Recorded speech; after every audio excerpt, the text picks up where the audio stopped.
real. Got these pop stars try popping in, and they getting pop for real. I ain't tryna build, I was tryna lead a meal. Getting to it before I hopped up off the block. I was still going through it, friends doing pills. And came faster than it should've. I was Buddy Hill, shooting at a pace soon as I pull up, dropping buckets.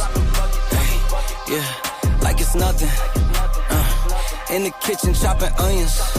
Yeah, tears falling down. Underdog is finally overcoming. Cause I'm dropping buckets. Hey, yeah, like it's nothing. Hey, earn my respect and burn a budget. Hey, tears falling down. Underdog is finally overcoming, baby. Yeah, I'm dropping buckets. Drop some cash for me, don't worry about my past for me. I'm driving with no gasoline, this life I live's a fantasy. Yeah, I do this for my dogs, all my day ones and my family. My life gon' live through them if I end up in any tragedies. I hope y'all understand this shit got bigger cause it had to be. I always knew I had it, but just not at this capacity. I recognize the gravity, closer to the summit, stacking chips and counting nuggets. I've been stunting, baby, cause I'm dropping buckets. Hey, yeah, like it's nothing. Hey, in the kitchen chopping onions. Hey, tears falling down. Underdog is finally overcoming. Cause I'm dropping buckets. Hey, yeah, like it's nothing. Hey, earn my respect and burn a budget. Hey, tears falling down. Underdog is finally overcoming, baby. Cause I'm dropping buckets. Earn my respect and burn a budget. Tears falling down. Underdog is finally overcoming, baby, cause I'm dropping buckets.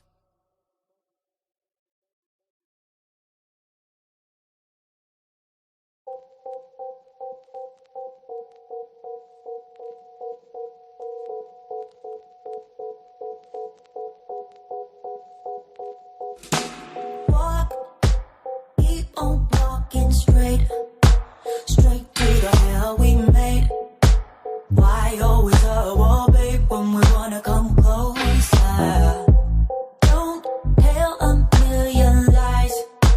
Kill the butterflies. I just wanna make things right. Walk, keep us on the road. Try to find what we had before. Can the spark ignite or is it gone?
I've been quiet for a minute, I've been grinding, still in it, I've been counting these digits. Excuse me, I know I've been quiet for a minute, but I'm back on my business. If you see me, don't trip, just excuse me. Wrong if I do, wrong if I don't.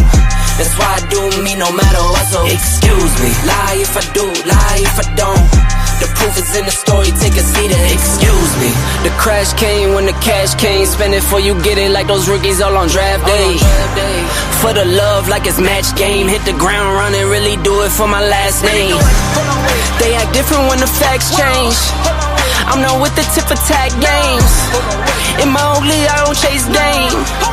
In my own league, I don't hang with lanes. I know I've been quiet for a minute, I've been grinding, still in it, I've been counting these digits. Excuse me, I know I've been quiet for a minute, but I'm back on my business. If you see me, don't trip, just excuse me. Wrong if I do, wrong if I don't. That's why I do me no matter what, so excuse me. Lie if I do, lie if I don't. The proof is in the story, take a seat and excuse me. Now how could that be? Talking about who can't be talking about me. Feeling like Stretch where I got all this reach. Feeling too blessed when I step on these beats. Now how could that be? I could beat the pressure, I could beat the 2-3. Jab, jab, hook, then I duck and I weave. It was never you, it was me versus me. I know I've been quiet for a minute, I've been grinding, still in it, I've been counting these digits. Excuse me, I know I've been quiet for a minute, but I'm back on my business. If you see me, don't trip, just excuse me. Wrong if I do, wrong if I don't. That's why I do me no matter what, so excuse me. Lie if I do, lie if I don't. The proof is in the story, take a seat and excuse me. Better up, get some, swinging for the fences, I might leave it in the sun. Every pitch a home run. Stack a couple tickets just to leave it to my son. Take it back where I begun. Small city kid, couldn't dream a bigger one. A marathon, never run. Check the scoreboard, how I'm feeling like I won. I know I've been quiet for a minute, I've been grinding, still in it, I've been counting these digits. Excuse me, I know I've been quiet for a minute, but I'm back on my business. If you see me, don't trip, just excuse me. Wrong if I do, wrong if I don't. That's why I do me no matter what, so excuse me. Lie if I do, lie if I don't. The proof is in the story, take a seat and excuse me.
1.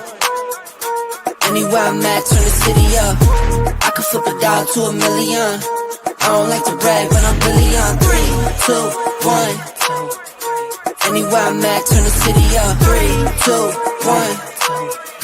I don't like to brag, but I'm really on. It's a new day, days been new. Been a decade since I made it out of rent too. We some owners, baby, we don't got no rent due. My trick, but my wife, you like the trick too. Merry Christmas, hey Saint Nick. What we want get, we on wait list. How we got here doesn't make sense. Have patience, that'll make sense. 3, 2, 1. Anywhere I'm at, turn the city up. I could flip a dollar to $1 million. I don't like to brag, but I'm really on 3, 2, 1. Anywhere I'm at, turn the city up. 3, 2, 1. I don't like to brag, but I'm really on. Picking up the slack, joining this prime way, I'm getting to the rack. I do what I want, when I want, where I want, no cap. Put in all work, now I'm getting to the back. 25-8, I got money on my mind. Live life great, but I'm always on the grind. Navy blue tank, I don't wear it for the time. Real hustler, baby, throw my rollie in the sky. Get ready for blast off. Ball pointing cushy, so you know it's berserk. Trevor on the mix, so you know we gon' work. I might leave in one, find the beach and go surf. I'ma ride the wave till I'm out of this earth. 3, 2, 1. Anywhere I'm at, turn the city up. I could flip a dollar to $1 million. I don't like to brag, but I'm really on. 3, 2, 1. Anywhere I'm at, turn the city up. 3, 2, 1. I don't like to brag, but I'm really. What up, what up, what up, what up? Hey, man, it is so good to be back in here. If y'all can hear me, put a 1 in the chat. If y'all can hear me, put a 1 in the chat. Go ahead. I'll wait. Yeah, I want to make sure y'all can hear me tonight.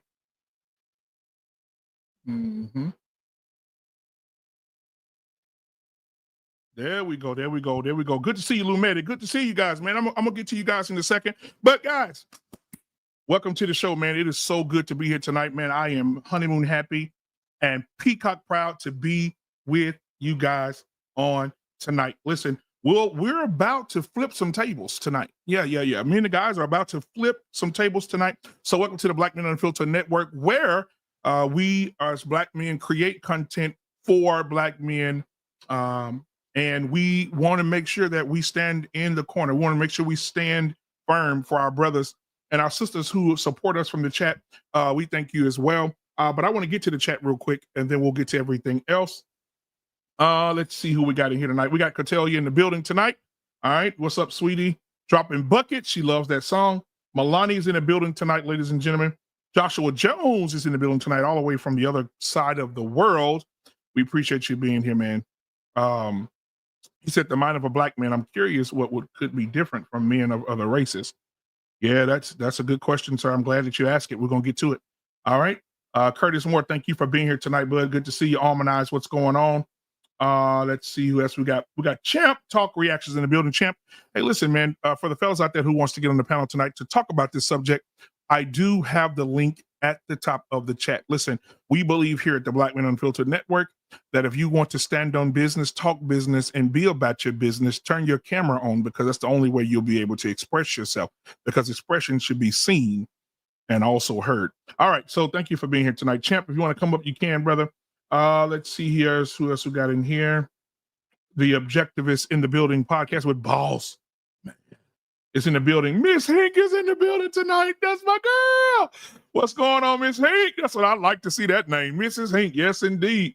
It's just so good to see you. So good to see you. Edward Gilbert, what's going on, man? Good to see you as well. Hey, listen, we want to jump right into this show. It's going to be an amazing show tonight, guys. As you can see, the title tonight is Exploring the Mind and Existence of Black Men. We're going to talk about different things. We may pull up a few videos amidst the conversation, but we will have a good conversation. Guys, if you want to donate to the channel, which is important to the channel, all right, because this channel does not run on free. This channel is not Section 8. Yeah, we don't get no discounts for the streaming services. We don't get any discount for the YouTube Premium. Everything that we bring to you guys has a cost. And so you guys, with you guys' help, we can definitely keep this going. This network is on every day of the week. We have new shows coming. We have a couple of new shows coming, 3, matter of fact, that will be coming in the next few weeks or so. So, guys, support the channel. You see the Cash App at the bottom right now. Now, monetization is not on this channel because we talked too much about Kamala Harris. Yes, we did. We talked too much. And so what we need you guys to do is hit the Cash App for now. However, December 23rd is the day that we get back into business with the Super Chats. All right. So, guys, thank you for being here. I appreciate it. Show your boy some love in the Cash App. It'll be amazing. Thank you, Cotelia, for putting that there. All right. So let's go ahead and bring some guys up. I want to bring my guys up, man. A few guys that are already here. The other guys will be coming later. I know our Payne, they said something about he was self-pleasing himself today and fell or something, slipped in some dishwater or something. So we'll check on him later. All right. So let me go ahead and bring the guys up, man. The first I want to bring up my brother from another mother. You guys know him as the boss. Mm-hmm. Yeah. He's the boss on Wednesday nights at 8:30 p.m. Central Standard Time, 9:30 Eastern Time. Ladies and gentlemen, put your damn hands together for the one, the only, the Thanksgiving cooking, little Tevin Campbell himself. Boss man is in the building, ladies and gentlemen. Yeah. Good evening, everybody. Good evening. Yeah. Do you hear my sound effects on the other side? Let me know. Yeah, it's a little low though. It's low? Okay. Let me see if It's I low. There we go. All right, there we go. All right, man. I want to bring up my other brother, man. Listen, he just got married. He's a newlywed. All right, he came to Dallas, man. He broke bread with my wife and I, and with his fiance at the time, man. We had an amazing time, man. I want to bring up my brother from another mother, all the way from Tucky. Give it up for yours truly. Hink is in the goddamn building.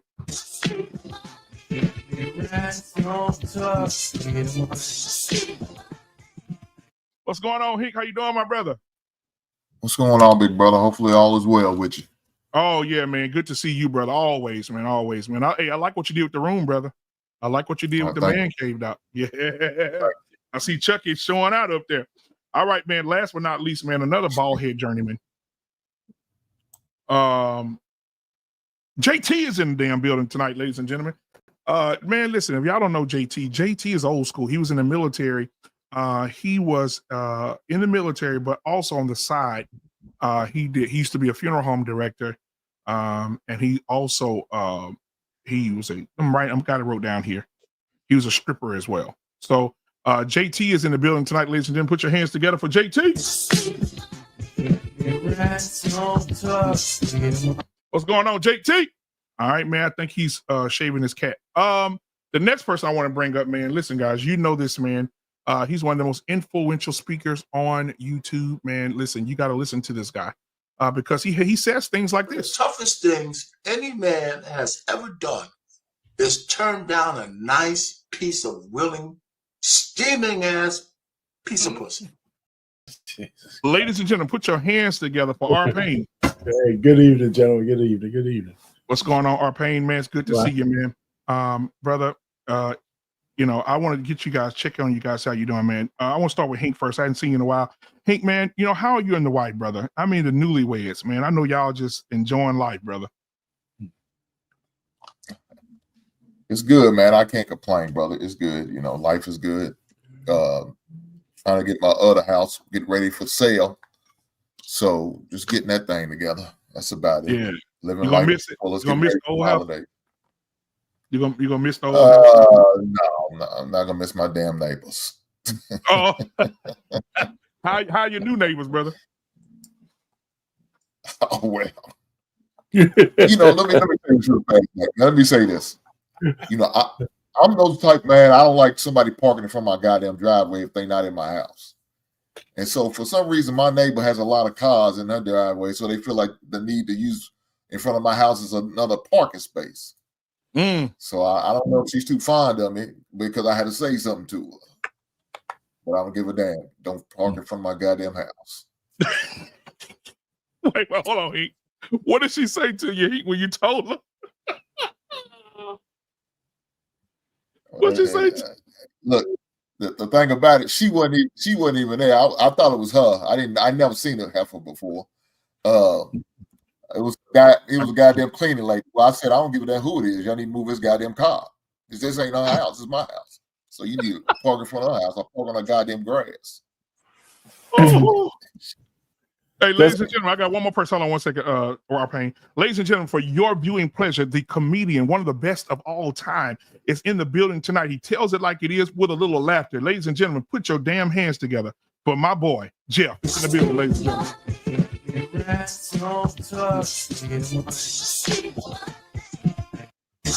What's going on, my boy? Fellas, y'all hear me good? Yeah, man. You look like you just rolled off the top of something. But oh no, man, that's hilarious. No,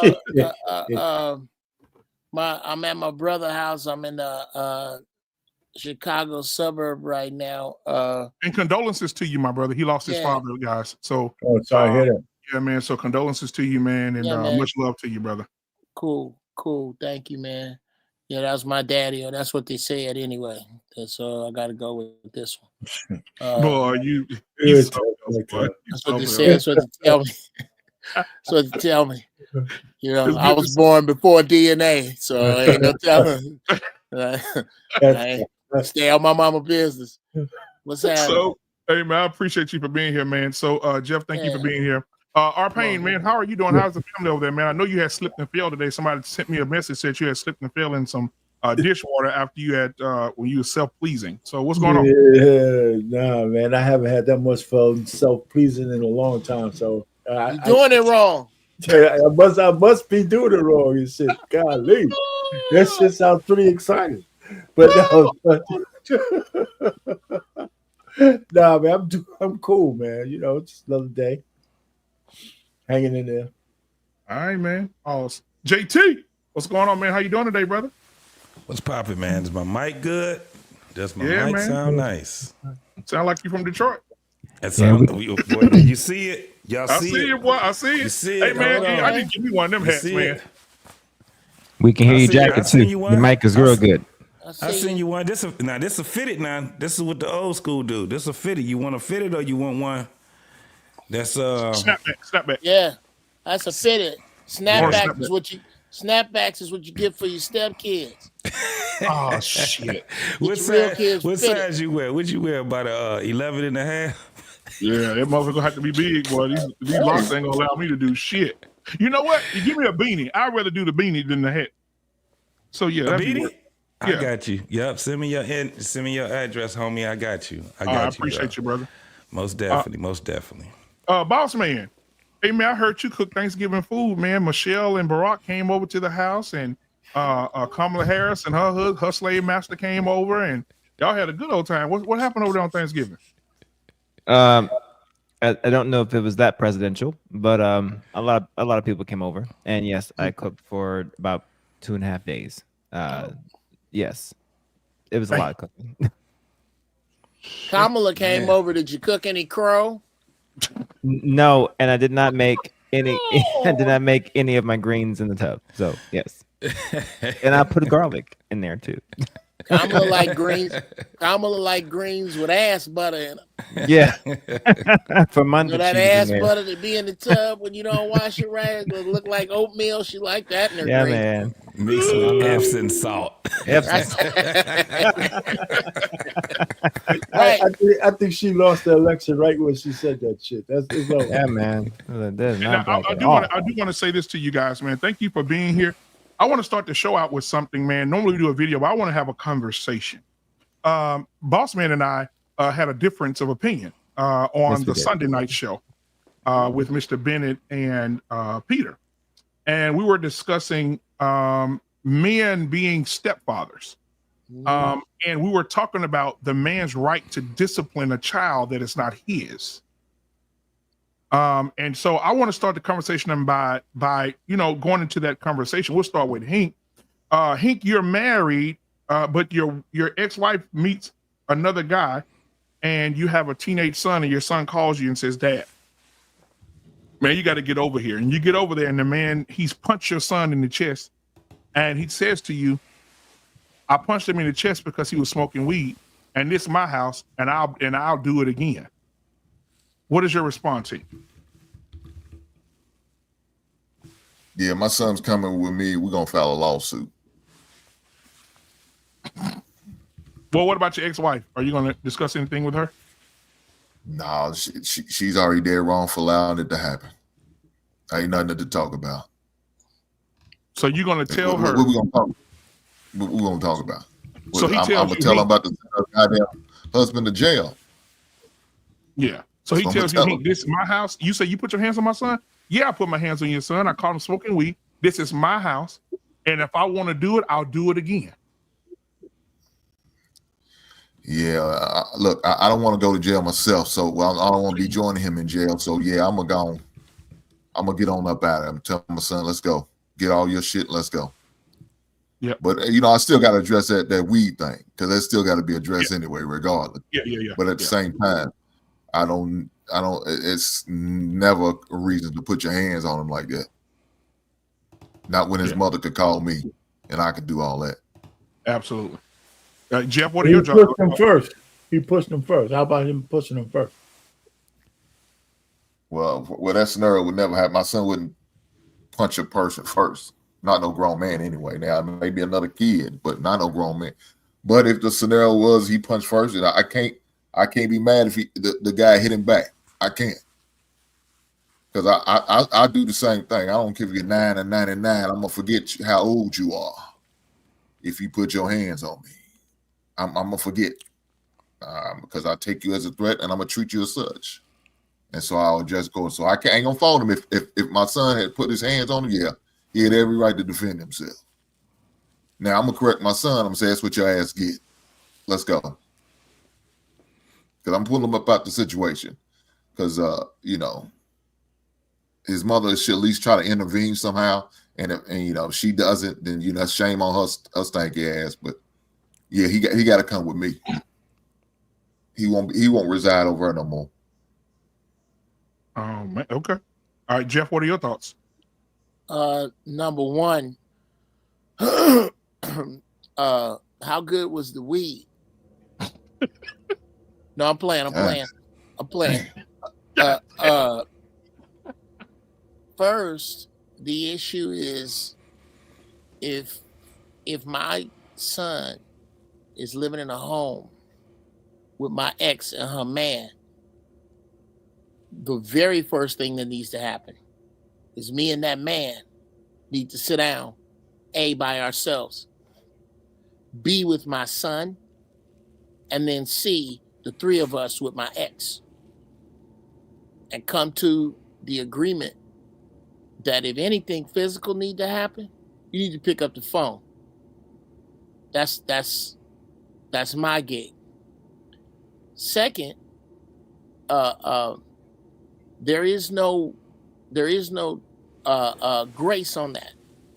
If you put your hands on my son, you're gonna fall down a few flights of steps repeatedly while I have an alibi. It's gonna happen while I'm on this podcast. That's not negotiable. I understand where Hank, I had to go in another direction because not only does Hank get on my nerves with his wisdom, but I'm hating on his beard. I would definitely make it clear that because you in my ex's life, we are raising my son. I don't have a choice. Unless I'm gonna take him all the way like Hank is talking about. This is another man in his sphere. Mm-hmm. While he is being molded at whatever level.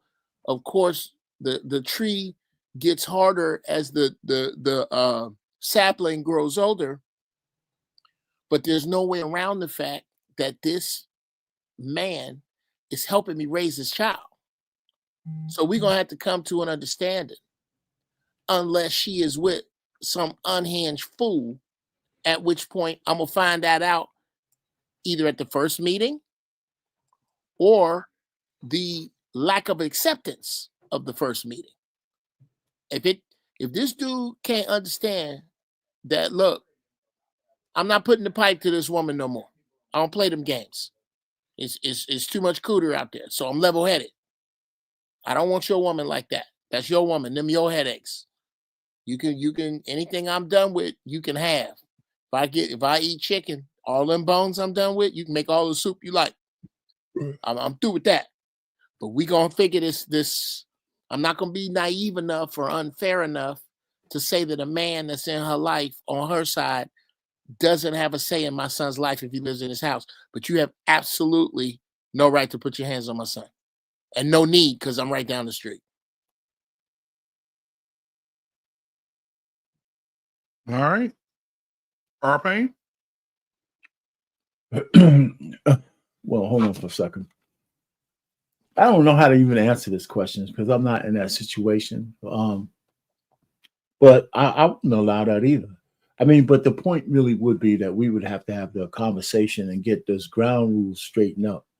You know, it's kind of funny that I was there for the tail end of that thing on Sunday. And I think having to have a relationship with a baby father and shit and marry a woman, and this is the other opposite of your question, that's probably that's bigger for me than a chick having a stepkid. I don't want to have a relationship with a woman and have to have a relationship with her ex-boyfriend. That shit sounds crazy to fucking me. It sounds like a non-starter. I don't, you know, if I have a honey, now it depends on how old the kid is. If he's already an adult, that's different. But if it's young and all that shit, I couldn't see doing it. But I wouldn't let nobody hit my kid. Not at all. You know, I don't, you know, all the machinations of what I might do.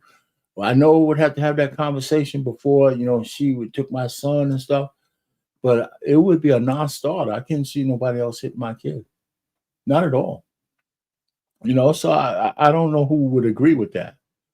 You know, that's just me. I wouldn't agree. So we'd have some issues. Well, hold JT? on, Pain. What Go about ahead, that presented to me? Well, what if he hit your son first? I mean, what if your son hit him first? Remember that? No, So no, what if okay. that was the case? That part of it, you know, that part of it depends on how he hit him. You know, I mean, if he pushed him, because in this scenario, the kid pushed the man. That's what he said. So I would have to kind of rethink that, but I would still be uncomfortable with it. Like you said, even if the kid deserved to get hit, you know, I still would want to take him out of that situation. You know what I'm saying? And maybe it would temper what I do in terms of retaliation, but I still would like to get my son out of that situation. You know, so that's a good point. That's an extra added point. He shouldn't be putting his hands on anybody at all either. But you know, but the end result would still be that this guy has to come with me. Then I'd have to deal with his mother, right? Because the only reason why he's there because she got custody. So that's a whole nother battle. It's just messy all the way around, man. Shit. You know. Yeah. Oh well, with myself, yeah, it's not. You're not putting your hands on my child. It's just not gonna happen. Now, like Hank said, it's exactly what I expected from you, JT. That's my guy. That's my guy. It's not. You're not doing it. Like Hank said though, if I had my son put his hands on him and he retaliated, yeah, it's going to be a problem that I got with my son. You know what I'm saying? But because you just don't disrespect nobody like that. And just like how Hank said with confidence, my son is not going to do that. That's the type of confidence I have with my son. You know, it's just not going to happen. But personally, myself, I just won't do it. I won't be, and let me say it this way, I won't date a woman now, in my life that I'm in now, that has kids. Because I've done it in the past and I didn't like the dynamics, right? The dynamics just wasn't, it was a whole messy situation all the way around. And I didn't like the dynamics myself, personally. You got to be But what about the serious age of the kid? What about the age of the kid, JT? What you mean? Yeah, well, if the kid's over 18, would you care as much, or if the kid's young? You're talking about a 10-year-old? Man, he grown. They grown. 18. But listen, I'm gonna tell you right now, my son's 16. He probably with me. My son, he's probably with me at 16. It is, those things don't just come out of the woodworks. That shit, it brews up, right? And I just wouldn't, like, I got 2 daughters, and when they were teenagers, I would have rather for them to come and lay with me, but it was just so much I had to deal with that with their mama, right? Where I figured it out. We all figured it out, because I got, my oldest daughter, she just turned 28. Shout out to my baby. She came home. We celebrated her 28th birthday. But when they were, and me and their mom wasn't together, whatever dude that she had around them, she just made it known that the guy, and guess what she didn't do? She didn't live with any men. She didn't have any man as being a stepfather to the kids. It was me, right? So I've never had to deal with that. I've only known one dude that she was serious with, and it wasn't that type of a situation. But yeah, ain't no man putting his hands on my kids. That's just what it is, and he's gonna have to deal with those dynamics. I ended there.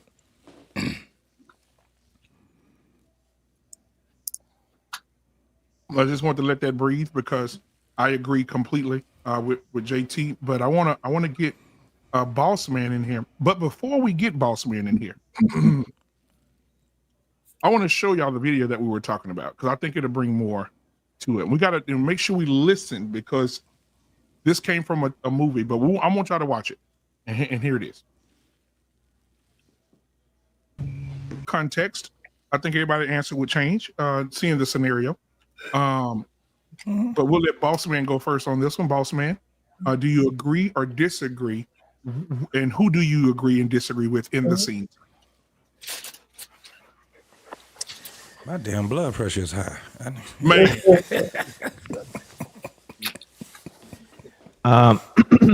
So that's a rough one. It was even a rough one when I watched it on Sunday, because I understand both sides of that situation.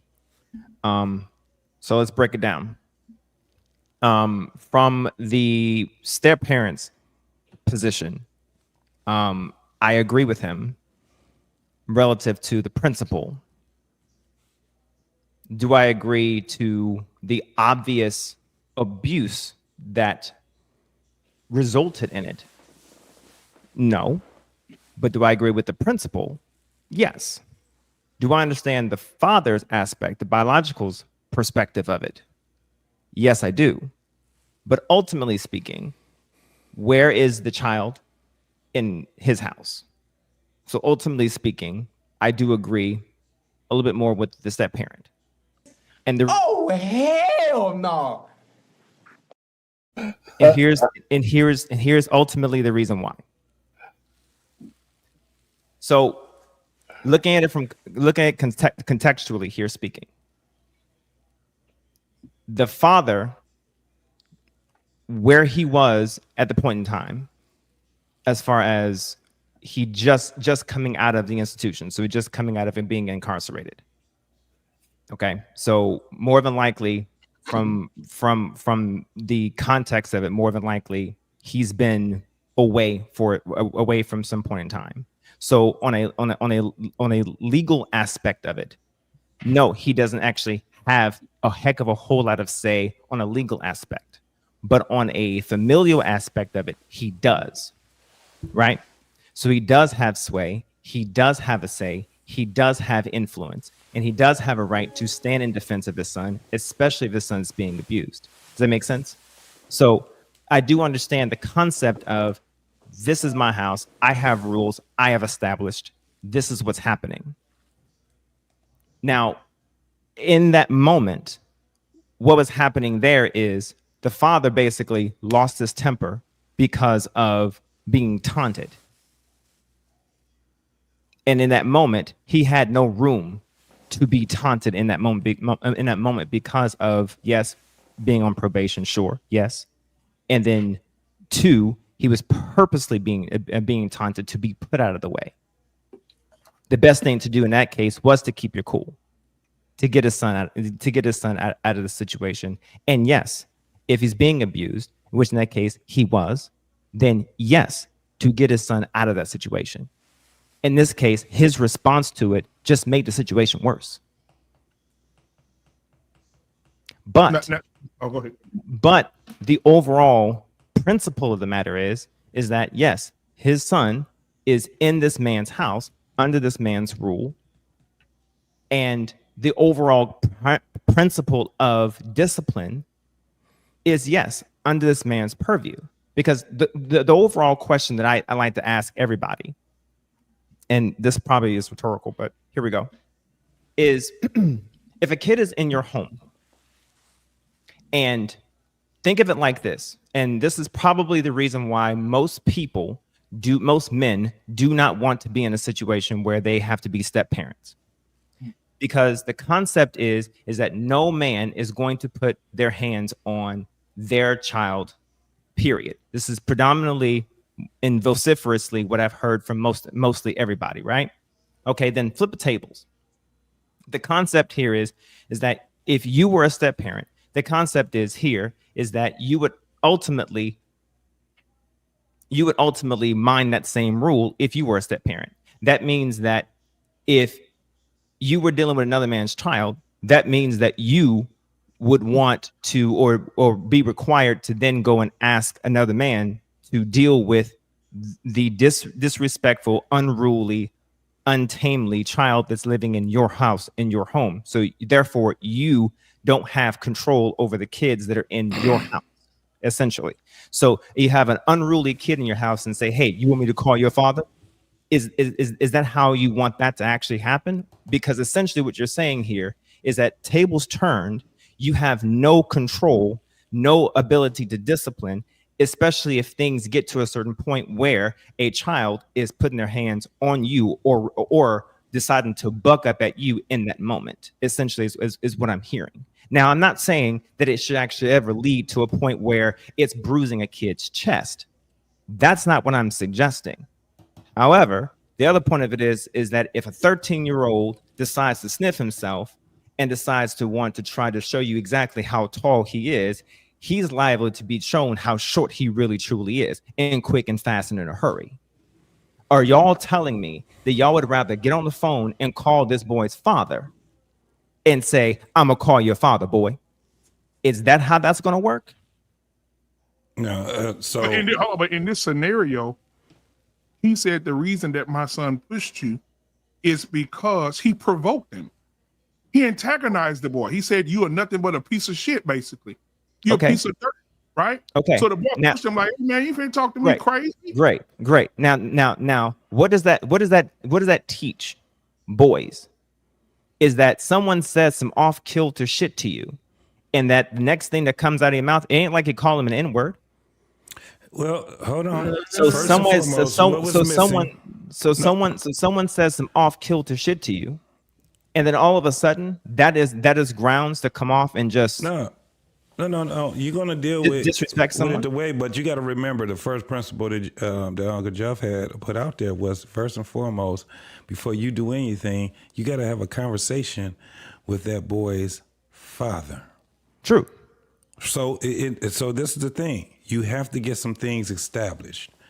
We're True. not saying that there's no consequences when it comes down to the kids being in your house.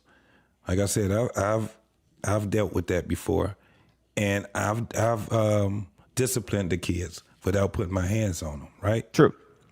First and foremost is because me and their mom had a standing front. Right? We've already talked about it. First thing I established, I'm not putting my fucking hands on your kids, right? But I've also established that this is how my house is being ran. You know what she did? She told them, this is how you conduct yourself around here. Correct. And she would say, if you get out of line, I'm in your ass. However, comma. However, the father was involved. Correct. The father was definitely involved. It's not about, I'm gonna tell your father. I'm an asshole, homie. I ain't got that type of. I'm a guy that's cool with people, but I'm not a nice guy all the time. So there's it's going to be something that's going to be established in my household anyway when it comes down to it. However, I'm not in the capacity where I can deal with that because some men may have to say, let me make sure that stepdad is involved, right? Some people have to do that. You got to keep the parents involved. That's what you signed up for. If you think that this shit is just about to be you and just her, then you sadly mistaken, and the relationship will end. It's either going to end mutually or it's going to be forced to end. And a lot of times what happens is your ass get the cops called on you. Now this is what I implored, because for me coming in, I brought this up on Sunday, but this is for me coming into a father's/stepfather position. I sought after my stepson's father to have a conversation, sit down one-on-one. He didn't seek me out, and she didn't make that shit happen. I sought him out. I made him sit down to have this conversation. Hang on. And why are you looking at that? Why are you doing that? I'm gonna say something. Oh, go ahead. So I sought that conversation out and sat down and I had that one-on-one before everyone moved into my house, and set ground rules as to what was going to happen, how things was going to be run, what my intentions were, how I was going to engage, help raise him, so on and so forth, yada yada. So there was that open lines of communication, what that expectation was, and yes, discipline was going to be a expected thing. I was not going to sit idly by and not be expected to help feed, finance, be responsible for resource and all that good stuff, and not be in a position to reprimand if need be. But he was also available and present at the same time, as RP mentioned on Sunday, and I think JT you just mentioned, I think Jeff mentioned as well. But there was open lines of dialogue and communication. There was an understanding.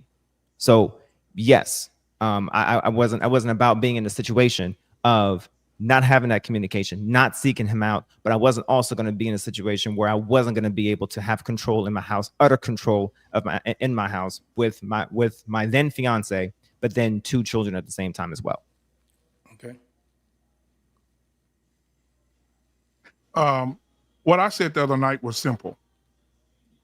If my wife and I get a divorce, my son, as well as my daughter, ooh, it'd really be bad. If it was my baby girl. God damn, it'd be World War III. And just say for instance, it is my daughter. And she calls me and said, hey, daddy, Aaron, he slapped me. Or he disciplined me. When I get to boss man house, there is not a conversation that's going to be had, bro. I know Hink said he's going to file a lawsuit. I just don't think the spirit within me will allow this motherfucker to put his hands on my daughter or my son without me I would probably just spaz out.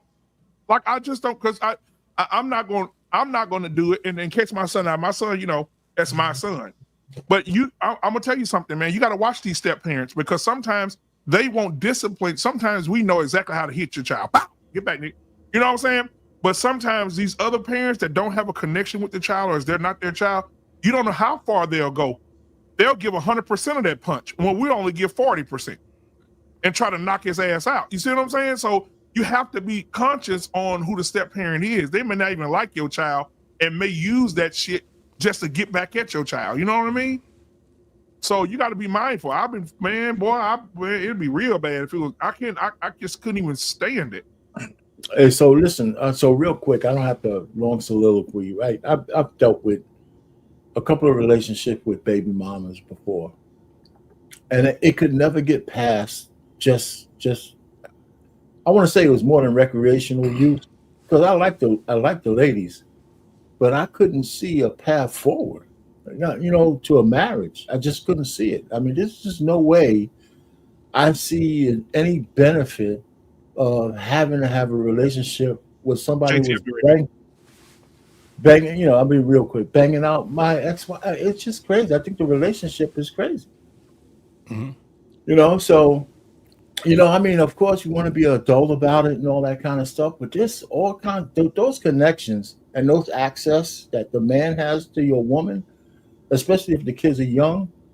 It's just something that I think is just extra added baggage that is unnecessary. With all the goddamn, if the kids over, if it was later in life and we're over 40 and the kids 20 and all that other kind of shit, that's a different dynamic. Yeah, that's a whole different dynamic. Yeah, that's a whole different dynamic. But when they're young and all that shit, where she got to interface with this motherfucker, nah, man, I just couldn't do it. Man's got to know his limitations.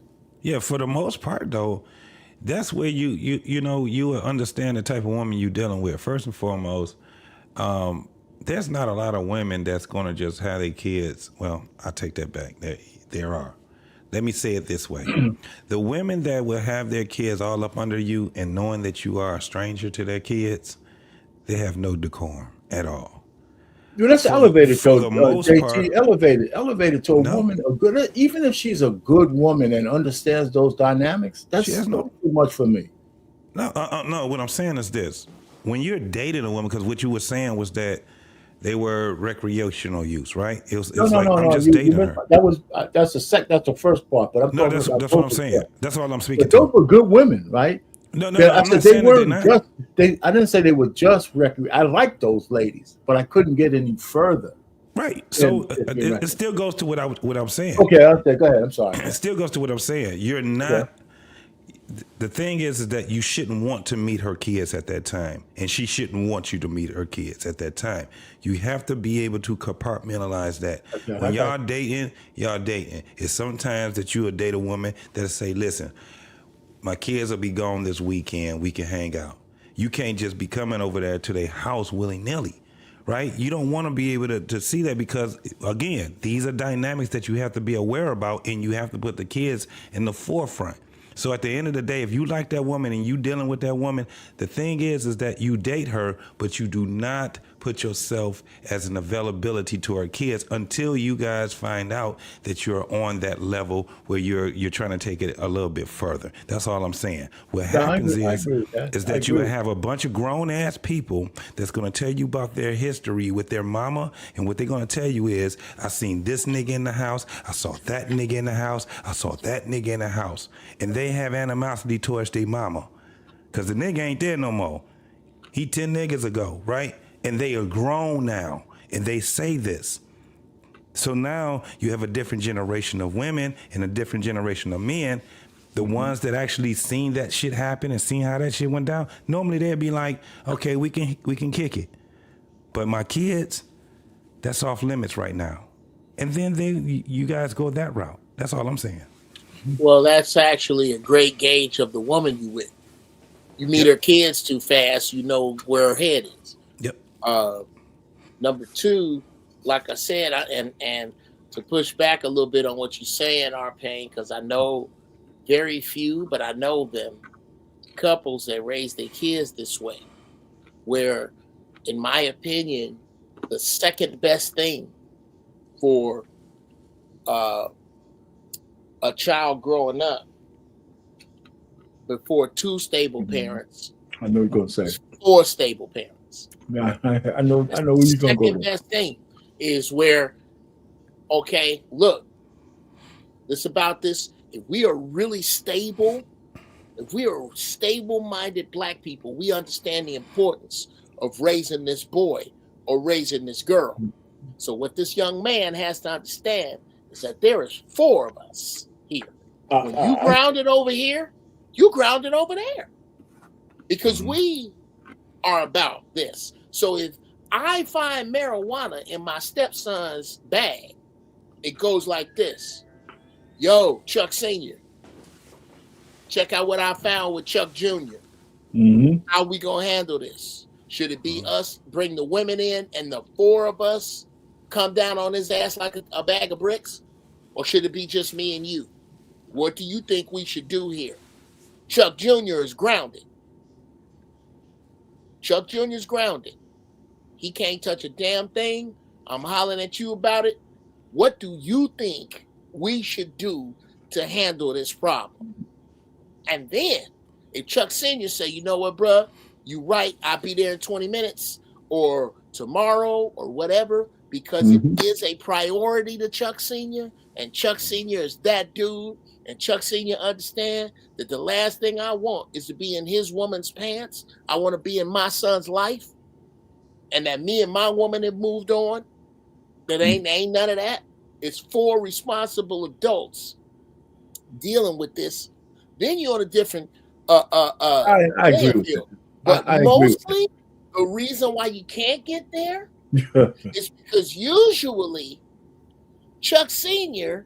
is worried about me still dipping my pen in his ink.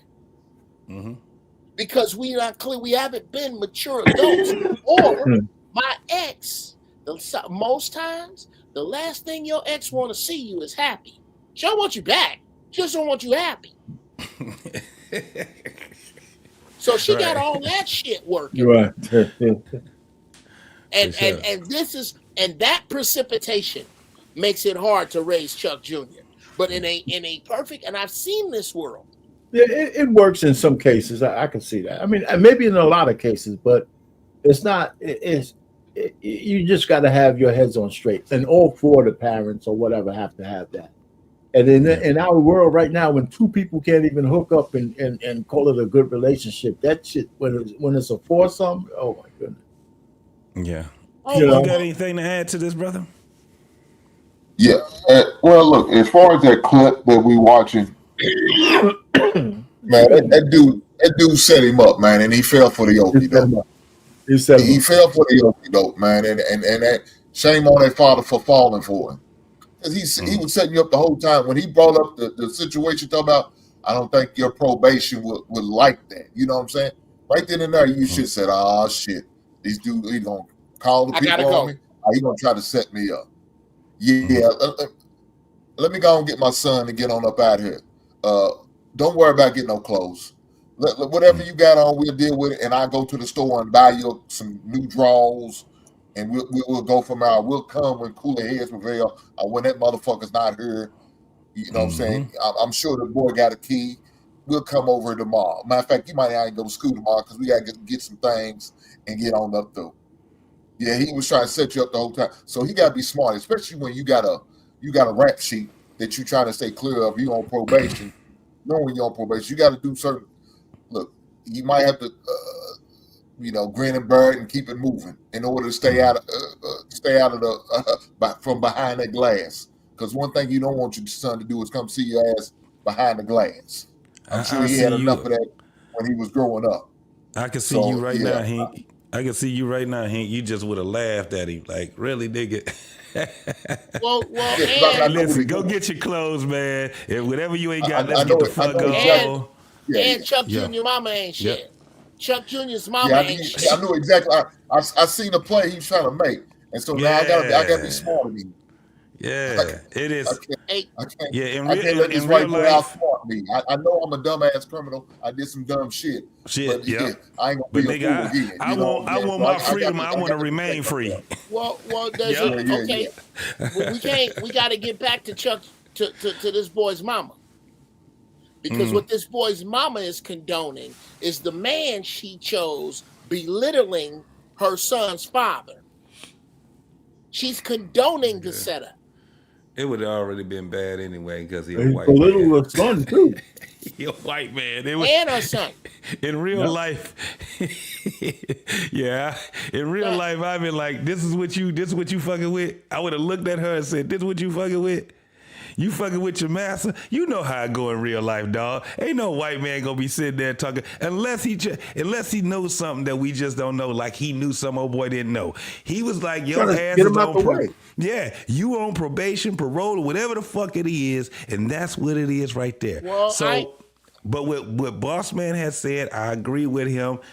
damn, that's a bad message to send my son to lose control. Because once he done whooped his ass, now this is me. I told you my blood pressure was high because it would have been scattered. But being a older guy, especially if I just came out of prison and if I did a stint and I know I ain't going back, and she already agreed with me. Yep, we gonna figure out tomorrow. Just go pack your clothes, whatever, and then go with your daddy. You know what I'm saying? I'm gonna wait in the car. Get your stuff, son. Yeah, get your stuff, son. I'm gonna wait in the car. And he went there, packed his shit. We've been on and popping, right? Because at the end of it, then I have to deal with her. I get what you're saying, Jeff. Wait, what the fuck is wrong with you? Did you hear what he just said to me? And you think that that's cool? You putting yourself in a bad predicament right now, young lady. And I don't want my son being around this. So let me tell you this. We just gonna deal with it over this way. You fuck with me, we gonna work it out. You know I just got out, whatever, but I do got a place to stay.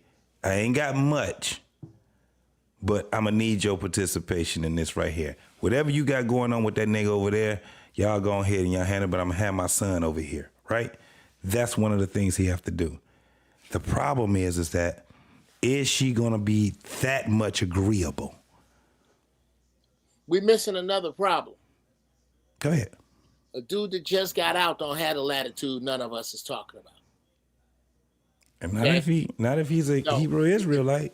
If you guys, I don't care who you serve. The problem is on American soil, you don't have that kind of latitude as an ex-con. You don't. Yeah. Okay. Yeah, We're I talking got what as you're saying. free black man. Yeah. As a free black man, now I'm gonna tell you this: I got white boys that'll touch white boys. Let me put it that way. Mm. I'll be bowling the night that you lose your legs. Straight up. Mm-hmm. And I don't care how much it costs me. And they ain't gonna get caught. Yeah. You finna get hobbled like misery, dog. Now you look, it's something ugly gonna happen. But my head is I'm in a different mind space. It ain't gonna be me. It ain't gonna be me, and it's gonna be something. I tell him like this: you don't know when, and you can go tell the popo what you did. You can tell the popo that I said this, and I'll deny it. It's gonna be somebody that look like you that makes sure you don't look like you. I'll tell you that right now. So don't look over your shoulder for brothers. You look over your shoulder for the same kind of pink people you be around. Because I'm going to have one of them. And it ain't going to be no biker. It might be a dude with a briefcase that walk up with a bottle of French's mustard full of hydrochloric acid squirted in your face. It might be something like that. But you going to get done, cat. You finna get done. You put your son... I'm not going back, and you finna get done. Don't watch your back. There ain't no need in you watching your back. You a square. You ain't going to see it coming, and you ain't going to see it going. Yo, my ex would know. Don't touch my son. He ain't that nigga. Don't do that. Don't do that. Okay? Besides that, please understand, if I have to go back because of this situation, I'm going to get all the Jell-O cups at lunch. I'm going to go back a hero if I have to go back because of this. Yeah. Because you put your hands on my son like that? Nah, that ain't nah. It's a bunch of ways to handle this. But dude was in I think we kind of both, Hink and JT, hit it right on the head. As soon as I knew this dude was talking foul or the type to talk foul, I'ma say what I gotta say, and on purpose, you need to understand that I don't give a shit what you say.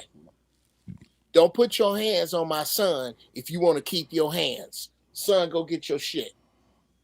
Matter of fact, don't get nothing. Get in the car and start making a list of what you left, and you coming on with me. But again, I'm going to land the plane right here. We're talking like free men. We're not talking like felons. with a strike or two. No doubt.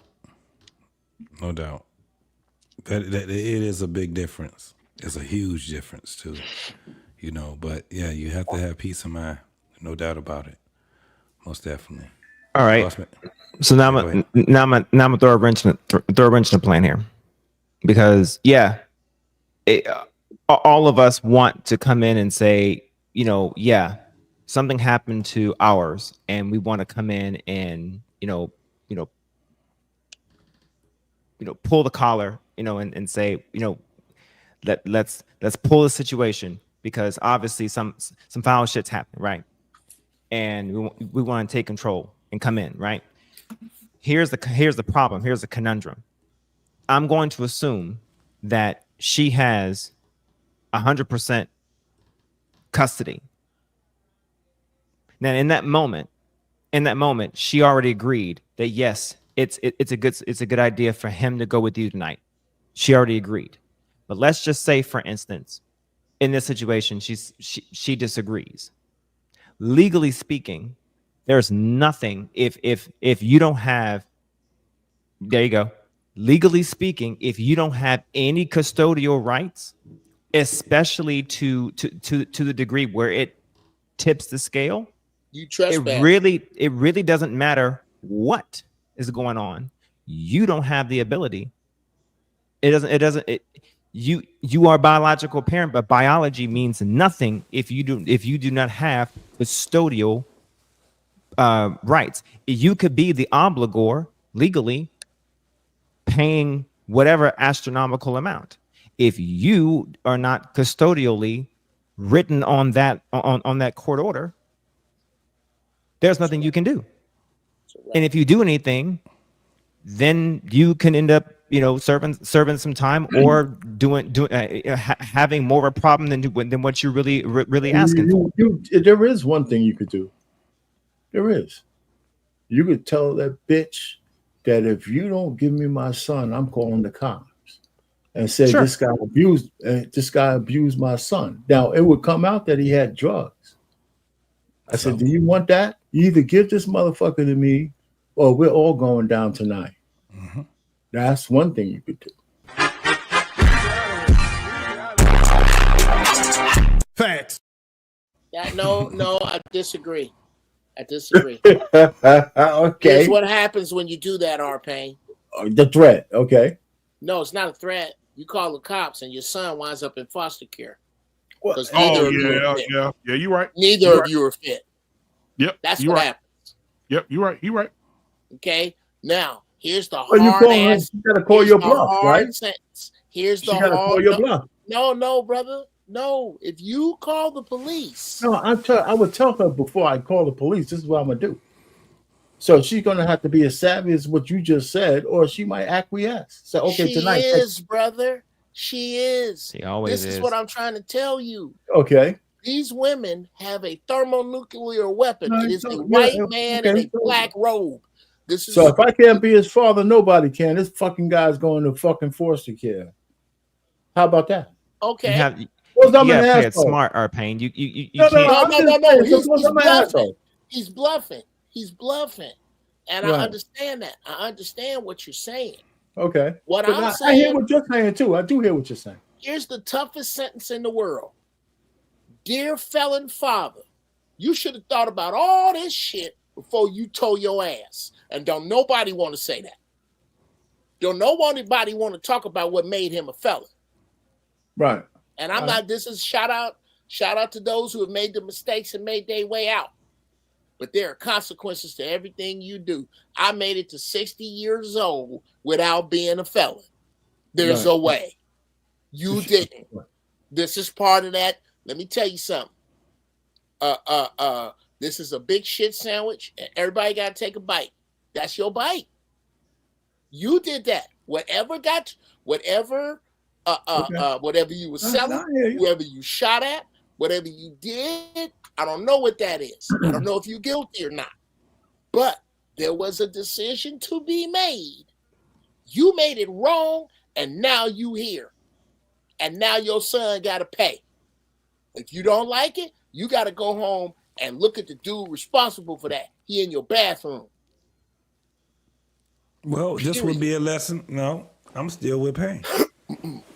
This is going to be a lesson that my goddamn weed smoking son is going to have to deal with too. Because at the end of the day, I blow that bitch the fuck up. I do exactly what R. Payne said. You either give my son or everybody is about to suffer the consequences. How about that? Give a fuck. If you don't get what you want, the son go down too? Yes, because his ass shouldn't have been having weed and shit. His ass got to suffer too. I guarantee he'll get his ass together. Because at the end of the day, away forever. It's not gonna take crime right here. This is let me tell you something. They ain't got enough. They don't have enough room. How old was he? 13. 13. He was 13 years old. He ain't gonna be in there long enough. Ain't nobody taking a 13-year-old kid. Ain't nobody taking a 13-year-old kid. He gonna be there. They gonna be looking. Bro, I know the system. Let me tell you something. Ex-wife is a social worker, and my daughter is a social worker, and this is what they deal with. This is what they deal with. And ain't nobody fucking around in that goddamn foster care system. You gonna be a newborn baby, 2 years old, 4 years tops.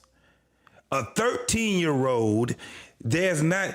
Listen, he just gonna have to deal with it. At the end of the day, I came out of prison so I can get this shit right. And I'm not gonna acquiesce to some hunky sitting there telling me, because I'm a fucking felon, that I can't say shit to my motherfucking kid. Everybody about to suffer it. And guess what? Guess who's gonna be the one that's gonna try to make it right? Guess who's gonna be the one that's trying to make it right? Her funky ass. Okay, hold on, bro. Hold on. Shout out to your family that deal with social services. But without telling too much of their business, there's people in my immediate family who, on a lie, had their children taken out of their home immediately and was put in somebody else's home. And I don't know, I'm not talking about the other, I can only talk about the state I live in. What do you know about the first night your child spent somewhere that ain't with either one of y'all? Nothing. And you don't know, neither of you have no idea where they are or what they're going through. So I'm not talking about the building. So how would the child not be his? Let's go back to that. How would the child not be his? Because he's a felon? No. What do you mean not be his? I don't know what that means. The only thing he may not be able to do is vote. That man is still a goddamn daddy. Yeah, sure. But were they married? I didn't know if they was married. Was that his ex-wife? Well, then he don't have to. Yeah, he's already shit. He got the kid. Yeah, he can blow that spot the fuck up. Yeah, if he was just a baby daddy, then yeah, he would have to establish custody. But if he's a husband, that's automatic. It's a civil matter. No, it isn't. No, it isn't. Not. It is entirely dependent upon the felony. No, it's not.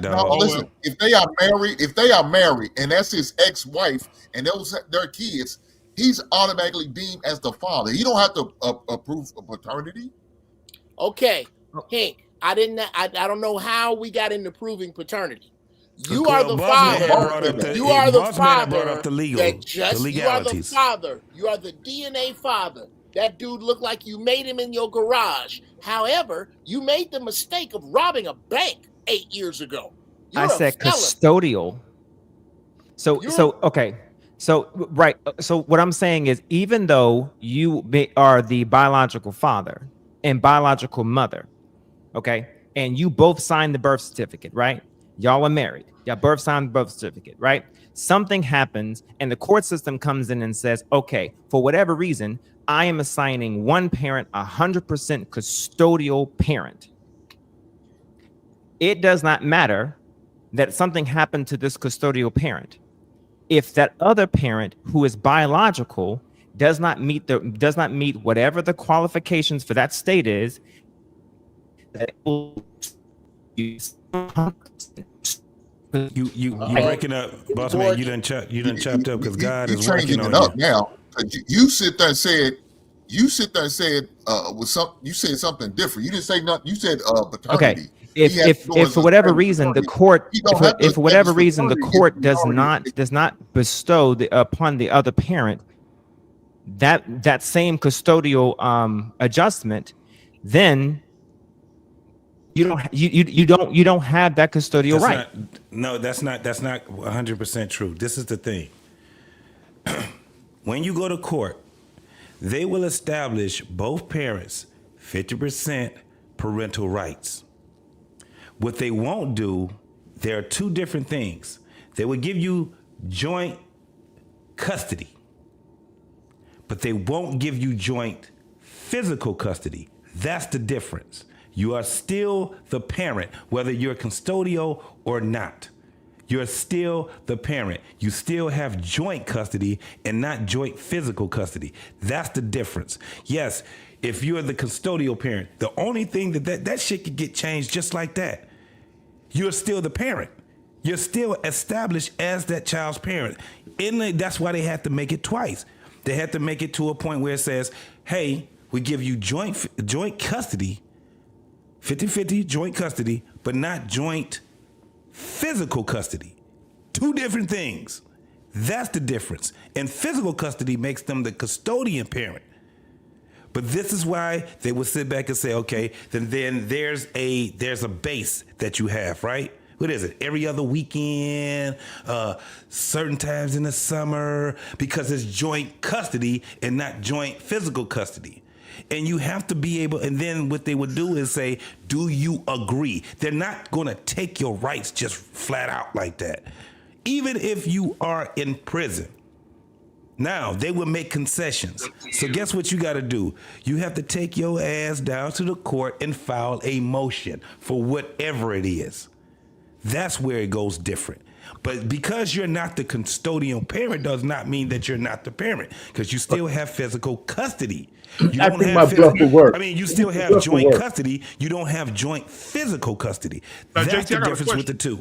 I got a question though, because in real life, outside the scene that we saw with him, there was a man and a woman. The man was in court fighting for his child, custody of his child, and his wife was in jail serving 2 years in jail. Yes. And he was still fighting for his kid and she was locked up. Yes, because you don't lose your rights to that. You don't lose your rights to that.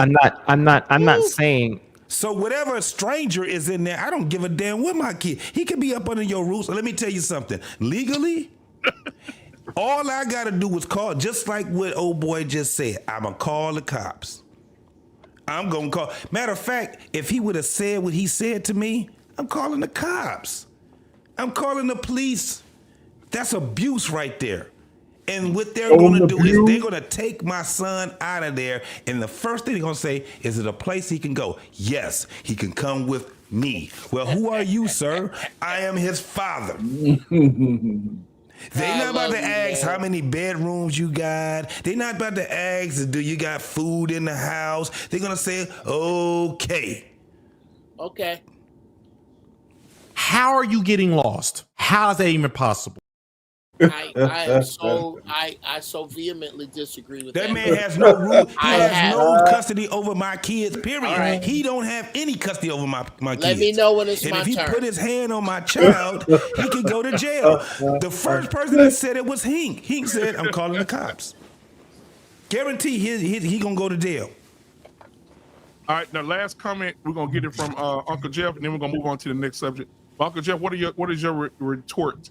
I love you so much, JT. I love you so much, brother. But I am telling you right now, as a member, you go look over at my family. I ain't gonna tell you who it is. Go to my Facebook page. My family look like a Benetton ad. Damn. We got everybody. We got Asians, Mexicans, black, white, all in my family. And it's a tribe of us. A tribe of honest, capable, hardworking people who, when the feces hit the rotary oscillator on some similar shit like this, All right, man. I appreciate you, Hank. Man. Gang of us, capable, able. These children were taken from all of us and put somewhere where none of us knew until DCFS could sort it out. And I really wish I lived in your state, but I am telling you emphatically that I know very well better that it does not go that way in the state of California. Now, the other 49, I cannot vouch for, but I can tell you I don't have no reason to sit here and lie to you It didn't go that way, brother. And I mean, everybody had a house. Everybody. Is there anybody these children could stay with? Absolutely. They could have stayed with me because they come over here all the time.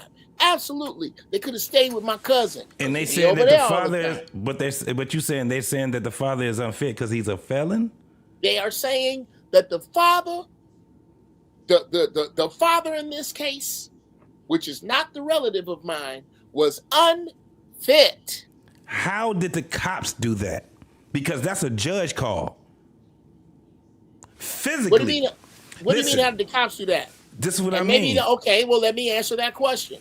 Perhaps we're talking about two different situations. Yeah, because that is a court. This is the difference. I'm gonna let you win, bro. You right, I'm wrong. No. I ain't talking about your situation, bro. I'm yes, just speaking. That's exactly. I'm gonna back mine out. You talk about yours. No, this ain't even mine. I'm talking about the situation at hand. The man was a felon. Sure. He was. So what was he? Would they just automatically take your parental rights because you're a felon? No, I'm asking the question. And I'm telling you that because you know better, I'm wrong. Now, Jeff, I'm asking the question. And I'm answering it. No, that wasn't answer. Okay. I have no idea then. I don't know, bro. I don't know. So at the end of the day, now I'm gonna be fair. State by state, it is different, right? And it's in some states it's way more different than in other states, right? However, when we look at it, and I don't know, I might have to look it up and see how many states it is. There's automatic, you automatically have rights for your child. And I said the different, I made I differentiated the differences, physical and joint. Let me put myself in it. I'm sitting here and I'm married to this woman, but those kids are not mine. The father is active. The father is a felon, but the father has joint custody. Come to find out, the father found out I punched the shit out of his son. Because the motherfucker was sitting there and I said, I ain't tolerating this shit. I ain't tolerating no damn drug heads in mine. And I started beating on his ass. And I punch him in his fucking chest. The father get wind of it. The father said, I'm calling the cops. Do you mean to tell me that if I, as the father, call and say my son was being abused by my ex-wife's husband, that they would not go into that house and they would not say whether he can go with the dad? That's what I mean to tell you. And I could be meaning to tell you something entirely. And again, because you may know better than me, I'm gonna go and say I'm wrong. Maybe it was a glitch in the case that I had to directly testify against. Because there's I could be on some other shit. Exactly. I could be on some other shit. So I'm gonna like I said, I'm gonna let you be the expert here. Maybe I'm wrong. I'm not the expert. I'm just saying, knowing the law. I am going to let you, and then you can insert whatever adjective you like or pronoun you like. Mm-hmm. You got it. Because that was not my experience. You may know something else. I yield to what you know. Now, go ahead. I want to move to this video right here because exploring the mind and existence of black men. We talked about the parenting notion of it, but I definitely want to talk about this one too and get you guys' thoughts on this one because I think this was powerful to hear what this guy had to say. We'll talk about it. Here we go. Do you wish more women knew about how men operated? There's 10,000 times more going on inside the head of a man than you have any idea. He's carrying burdens that you don't have a clue about. And he don't know how to express them. And he don't know what to do about it. And he figures if he puts it out there and communicates it, he's just going to be shot down, called a fool, called weak. So he carries it inside. And you have no clue the burdens and the hell that most men are carrying inside and not even showing you.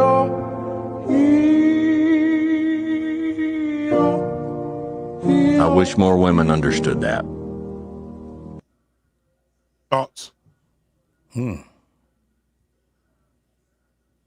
R-Pain, we start with you. Oh, I gotta go first. And listen, man, I hear what he's saying, but I mean, we got to put context to this story. I mean, there's layers to what he just said, as far as I'm concerned. I mean, if you're in a marriage, and let's go from the marriage point of view. I'm thinking about, and I can only go anecdotal, right? I don't have 10,000 things in my head that worries me, right? But I do agree that I don't tell my wife all the shit that's going on in my head. She don't need to know. And, that's one. And that's why I'm a big advocate against this whole horse shit about, we be lovey-dovey with our wives. If I need my wife to help me solve a problem, then our problem is bigger than it should be. That's just how I operate. So I can't remember the last time I said, hey, honey, this is what's going on. We're in trouble now. I need you to give me some emotional support and all this other horse shit. Nah, I'm just not that kind of guy. And I'm not even a tough guy. So I hear what he's saying, but there's something else wrong with his relationship if he's carrying that much burden. Because I can't relate to that. I do know what he's talking about, and I do agree that whatever those burdens are, you don't need to share them all with whoever your honey is. But what the hell are you doing walking around with that many burdens as a man for? Something else is wrong. That's how I look at it. So men don't carry burdens? I didn't say that. I can honestly say I carry a lot of them.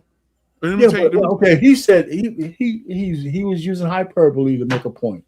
Yeah, right, because he said 10,000 and some number, right? So what I'm saying is, to me, when you start using numbers like that, either you're not really getting to what the real issue is for this thing. He's using that kind of number. Actually, it's probably not that much. It's a couple of things that he can't deal with.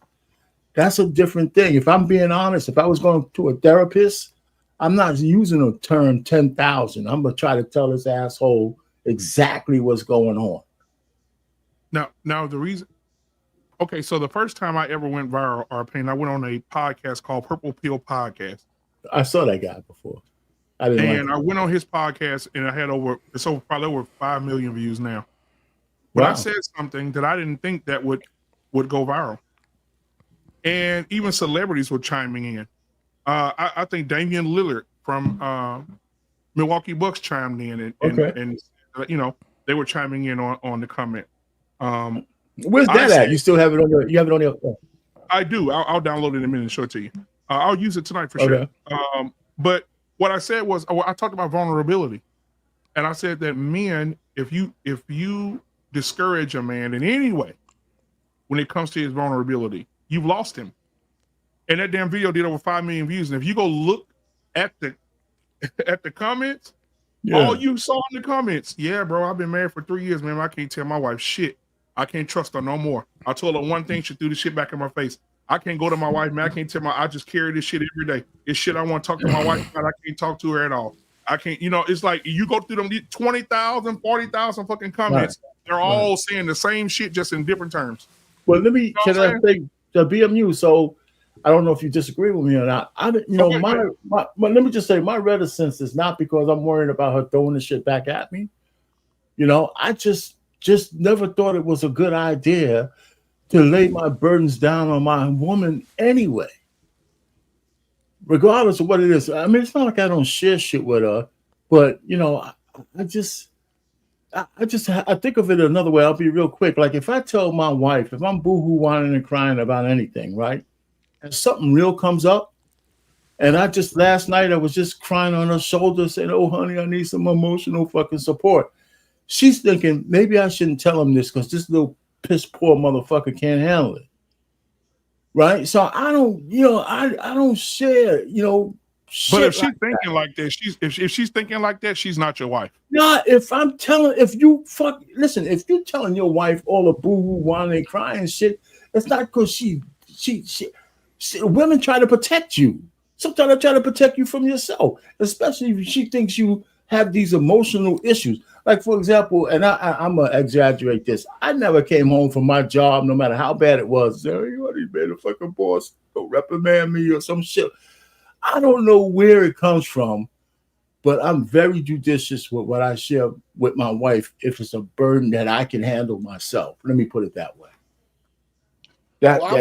Y'all gonna have to forgive me. I'm a little confused because I didn't see anything in the video that said anything about sharing it with the woman. It said her about being aware that it exists. Exactly. So let me play it again. Here we go. I'm gonna play it Yeah, again. play it again. Okay. Do you wish more women knew about how men operated? There's 10,000 times more going on inside the head of a man than you have any idea. He's carrying burdens that you don't have a clue about. And he don't know how to express them. And he don't know what to do about it. And he figures if he puts it out there and communicates it, he's just going to be shot down, called a fool, called weak. So he carries it inside. And you have no clue the burdens and the hell that most men are carrying inside and not even showing you.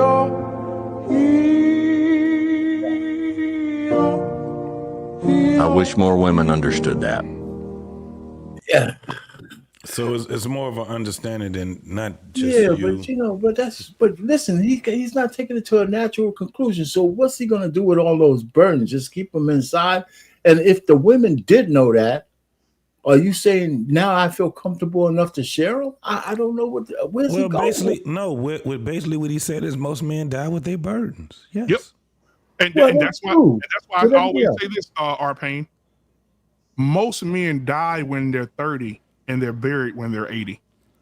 Yeah. That's the fact. Yeah. Okay, so what kind of fucking burdens are you carrying around that you die at 30 fucking years old? Okay, so let me tell you, R-Pain. Let me give you an example. I mean, I know it happens. I hear where you're going, but give me an example. I'm talking about when I get up in the morning. Yes, sir. My mind is always on the go about, are my kids safe? Like I almost lost my fucking mind yesterday. They had a fire at my kid's school yesterday, but they sent a message out and said, the school's on lockdown. We got to evacuate the kids. I almost lost my motherfucking mind, right? Because in my head, I'm thinking, are my kids safe? Is my wife safe? She's driving today. Hope she don't have a wreck. I got to do this. I got to do that. It's a lot of shit I'm thinking about on a daily basis as a man because I'm the leader here. I got to get this fixed. I got to fix that AC. I got to go do this. I got to take my wife's car to get the oil change. I got to make sure my daughters get to the game safe. I go back and pick them up. Take my son here. Like it's a lot of shit. I got 6 kids, bro. And I hear you, but to me that's just okay. So I'm not belittling how you feel about it. I mean, obviously your shoulders are big enough to carry it. Yeah, but absolutely. to me that's just normal shit that men gotta fucking do. That's you know what I'm saying? That's all I'm saying. But that's all I'm saying, and I'm not trying to belittle it, but I just think that's part of our obligation. When I looked at my father-in-law's eyes and he says, hey, listen, I'm going to let you marry my daughter. And if something goes wrong, just bring her back to me in one piece. And when I told him she ain't coming back, I thought that's what he meant. Mm-hmm. Whatever the fuck is going on, it's my responsibility to make sure she's cool. That is what he meant. Because what if you have to he got to take care of his wife and his 50-year-old daughter, and he 80. I mean, so I'm not belittling what the guy is saying, and Jeff, he that was said exactly that. You know, he said, "Hey, the women," but women ain't aware about fuck shit about what men got to do. Not just that. They don't. When's the last woman give no shit? All they think about is how much is 2 feet in front of their goddamn face. Well, wow. So what do you think, Jeff? I want to hear what Jeff. Well, first off. You just described my first wife. I am absolutely happy to tell you that is not Mrs. Brown now. Right. That if you were a woman that can only think off the end of her damn nose, you're doomed. Yep, exactly. Boy, you about to preach tonight. Doomed. You about to preach tonight. I don't need a woman that I can never go to counsel. You know what I've just thrown away? All of her mysticism. I just threw away the fact that her period is connected to the moon and it's some shit she gonna get that I'm never gonna get. I just threw all that out. I was not supposed to throw all of that out. Now, I don't care what book you read. I don't care. Okay, you Christian and you read the Bible. I can preach out of the Bible the same way I can preach out of the Marvel universe. I just respect the people who follow the Marvel universe more because they don't deny the existence of Stan Lee like Christians do. They don't deny where their shit comes from. So I don't care what road you take. Yeah. If you're telling me I was that the a little average, exaggerating if the you're point. telling me Right. that the average woman can't think off the end of her damn nose, then I don't want an average woman. Maybe that's my problem, and I don't have one.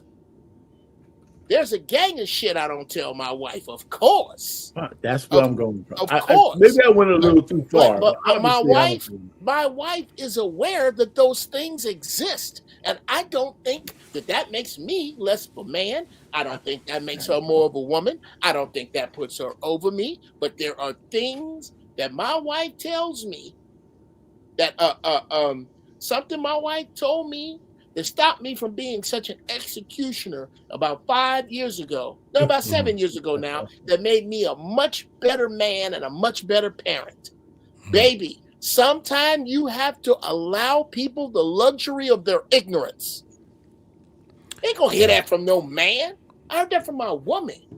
And I had to take it in. And the more I thought about it, the more it made sense. I will land the plane here. No, that's a good point. I will land the plane here. If you got a broad that you can't go to sometime, what you have is a gun in your mouth with a bullet coming out slow.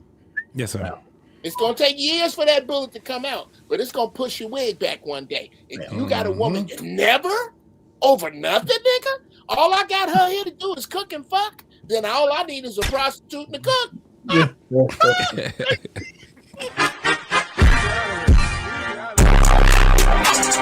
Facts. We got Mr. Bennett and Champ Talk Reactions in the building tonight. What's going on, baby? It's good, gentlemen. What's going on, man? Hold on, y'all. How you Good doing? to see you, brothers. Good to see you, man. Hey, listen, I know you've probably been watching Mr. Bennett. We were talking about the video earlier that you had played on your show Sunday. Yep. If you've been watching. So if you want to react to that and also to the video that did you just see the last video? Yes, I did. Yes, I did.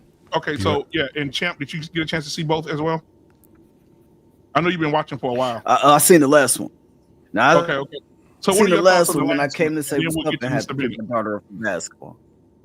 Okay, Be right yeah. back, So, Black so, man. Oh so man, Champ, you were here. So go ahead. What were your thoughts? yeah. So I it's kind like I'm kind of torn, right? I understand what our Payne is saying, as far as Yeah, I went a little too far. I went a little too far, but you know, the point. like not confiding. But I think the video where he was doing what you were doing a little bit, our Payne. You say you didn't understand it. He was exaggerating when he said 10,000 things is running through my mind. Yeah. But just like BMU said, like you thinking about I got to do this. I got to drive here, or she got to do this. She got to do that. Damn, you know what I'm saying? The light bill due today. Hold up. You know what I'm saying? I'm on break at work. I got 30 minutes to get back. Like you just thinking about all these things. Your mind is constantly running all day. And you know what I'm saying? Most men are not gonna be like giving their wife or their woman a play-by-play of what they got going on all day and the ish that's going on in their life. But I do say that Jeff, man, right, spot on, man. You know what I'm saying? That's why two things can be true at the same time, man. You do need somebody to be able to talk to. The thing is being selective with the things that you're gonna tell your woman. You know what I'm saying? Because if there's some things that if you tell her, depending on that woman and who it is, if you got the wrong woman, so the first argument you get into, it's over. Yeah, like you know what I'm saying? I'm telling you, if you got the wrong woman, I mean, if any of y'all ever grew up in the inner city, because some of them young ladies in the inner city will tell you everything that you done told them in the heat of the battle. Hey, baby, I just want to let you know this. Next thing you know, she just running down a list of all the shit you done told her. And it usually starts out with "that's why." Yeah. That's why your mama left That's you why when your you was mama 10. left you when you was 5. You know it. That's it. And I got to, and I And and, so- and Champ, and I'm gonna get out the way. Champ, I was guilty of that. I did not Yeah. screen for that. Yeah. Okay, just like I tell dudes, tell women this super slick 007 nigga that got you, bitch. You thought I was a lawyer, but I really sell incense and pit bull puppies out the back of my car. No, gotcha, bitch. That dude does not exist. Okay? Right. The thing is, the dude that sell incense and pit bull puppies out the back of your car was breaking your back while he told you he was going to law school, and you knew better than that. By the same token, this wonderful, fantastic broad that you dated that is now a horrible bitch you married to doesn't exist either. Yeah. It doesn't exist. You saw that shit. You either, for some reason, man, and I tell you something else. I came to this realization talking to my wife this morning. Well, the woman in your life, the women in your life that you pick are somehow a reflection of the woman in your life that you didn't, your mama. They are somehow a reflection of your mama, and you got to find the proper reflection. Oh my God. That's the real shit. So hold on. Let me get some clarity. So you saying most men are marrying their mom, but their mom was a toxic? Come on, dude. I'm telling you, or this. Let me put it this way. I married women with the same problems my mama had, so I can fix them. Oh. Hey Jeff, because you want okay, hold on. Let me get deep because we got Mr. Bennett in here. Pause. Let me tell you something. So you're saying I want to get some clarity here. Safe conversation here, right? So you're saying that most men marry their moms, but their moms were so toxic, and the reason that most men who are married today to those toxic women, the reason that they don't leave those women is because they see a reflection of their mom and they continually try to fix something that cannot be fixed. Brother, almost. Let me alter those words just a minute. Go ahead. They marry their mama's problems. See, if I say I married my mama, now she got to look identically like my mama. No, nigga. No. She got your mama problems. So now you can't get off the hook with that. Well, I ain't married my mama. That's some freaky shit. That's not what I'm talking about. I'm talking about you married the inability to resolve conflict naturally. You married the inability to keep a clean house. You married the inability to mother children because you're going to fix that with your part. And that's the subconscious programming that's playing in your mind. That's the record that's playing, that we have to change the record. What is playing in my subconscious? What made me have the maturity to step outside of you and look at how you are dealing with you and why? That's some hard questions to ask and even harder to answer. But that's, Mr. Bennett? Woo! That's, boy, y'all cooking tonight. Go ahead, Mr. Bennett. Regarding the last video, I think as a general principle of life, I think people live at the level of their expectation. Sure.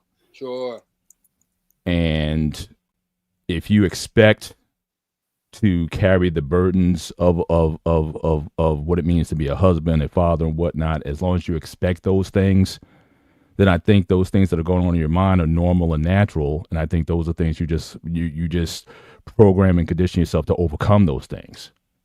I think when I heard from the gentleman as he was speaking, is that I think a lot of men are in somewhat of a disillusionment where they think that, the problems that they're dealing with, they haven't either solved them or they have the inability financially, emotionally, spiritually to solve them. And it's sounding almost like a cry for help to an extent, because these guys are simply have not been raised with the expectation that these things are there. I mean, I'm kind of taking a little bit from everybody here. I think with our pain, I think the idea that, men, we have different, if I was going to use like a computer, we have different architecture. We have multi-processor units that can take on multiple tasks at the same time, and we're built for certain for certain things. Now, is it weird too? Because I always heard that women were the multitaskers. Like men are like very laser focused. That's why we're soldiers, we're warriors, we're builders. We're doing, we focus on one thing at a time. We get that done, and then we get on to the other thing. A woman, she's got 20 things that she's got to worry about with the kids and the house and this and that and all those sort of things. That's what I always heard. That's what I always heard growing up. But certainly men, I mean, we are made, I think, to problem solve. If there's a bridge that's not there, we build it. So I think that what I'm hearing, or what I was hearing from the gentleman, is that they have a lot of men out there who don't know how to fix their problems. And so then you start looking at, the woman, oh, well, if she only knew what I was going through and things like that. I mean, because if you could solve the problem, you would just solve it. And nobody would have to know about, oh, well, I got all these burdens, I got all these things that we're doing. So I think part of this is expectation. Part of this, I think, is just education or knowledge, like men training how to live a productive, a productive life, how to get your things in order financially, mentally, spiritually, all these things. I think a lot of men today are simply not trained in those things. But if you want to say that our fathers or ancestors didn't have harder things to overcome or burdens that they couldn't overcome, but they did, I think we have to. I think we have to take a look at that. Now, in regards to the woman, as far as being support, I certainly definitely agree more with Jeff and Champ that, yeah, I think if you can't be with a woman you can't be vulnerable with. Now, again, do you have to tell her everything? Not necessarily, but I think things come naturally in the conversation. Like, have you ever been up? I mean, if you guys have been with women or wives or whatever, there have been times when my wife and we've been up all night in bed, didn't go to sleep. We just talking. And before you look, we seeing it's the crack of dawn. It's like, oh, we it's 5 o'clock in the morning. Because we just been sharing stuff. It's not like it's like, oh, I got to tell you this.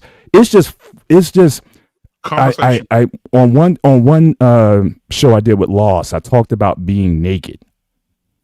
Like, if you go back, whether you take it literally or just figuratively, whatever, but the Garden of Eden, right? Adam and Eve, they were naked without shame. And since everything went down the way it happened, allegorically or not, believe it or not, we've been messed up ever since. But I think there are times where you feel that sense of, it's not vulnerability, but it's like I could be naked in front of my wife and I don't have to have shame about it. So I think there's an intimacy that you develop. Again, obviously the person you're with matters, but if you can get to that, then it wasn't ever about, oh, I don't think I can tell her this, or she doesn't need to know this. She can tell me what she's feeling about something. I can tell her what I'm feeling about something, and we may not necessarily agree. In fact, we had a little something this morning. She laid some stuff on me this morning. I kind of had some pushback over, and she called me like within 10 minutes as I'm driving to work. She said, I apologize if I put that out there and whatnot. I'm sorry. I just didn't. And we kind of hashed it out, and we were 10 minutes later, we good. But it was that sense of she can just come, and we can just have that conversation. I think that is the ultimate. If you can have a woman that you can live that experience with, you are a blessed man. And so, I never had this thing. Well, now my kids, that's another story. And I told like kids growing up, there's certain things your kids, I don't think need to know until a certain time. But guess what? My youngest one is 21, and it's just different. Like the conversations I have with my daughters now is different. That now I don't have to necessarily be dad all the time. I could be Mr. Bennett. Facts. And I can just talk about, hey, this is how we got here. And they'd be like, oh, I can't believe that. But yeah, this is the stuff that, but again, you didn't need to know that when you were 8 or 10 or 12 or whatever. But now it's again a different level of transparency now that we can have, and just to let them know that, look, I'm a human being too. Yes, I'm your father, but I also have these issues. So I tell them that, I got fear stuff or things that may have happened to me in my past and whatnot. I can tell them that. And if anything, their respect for me went up tenfold. It's like, wow, the fact you were able to overcome this, that, and the third, it's like I just went up another level in their eyes because I was willing to be vulnerable with them. So I think just relationships in general, especially with your family, I think I think in the healthiest ones, you can have that kind of vulnerability. I don't have to be Superman all the time. Right. So that's kind of how I see it. But I think men ultimately, we're supposed to be built to solve problems. And the issue is men aren't being taught how to solve problems in a manner that allows them to overcome stuff. It's not we never have issues. We need to overcome these things. And men, I think, are seeking help in that. And I don't think that, they feel that such help is available.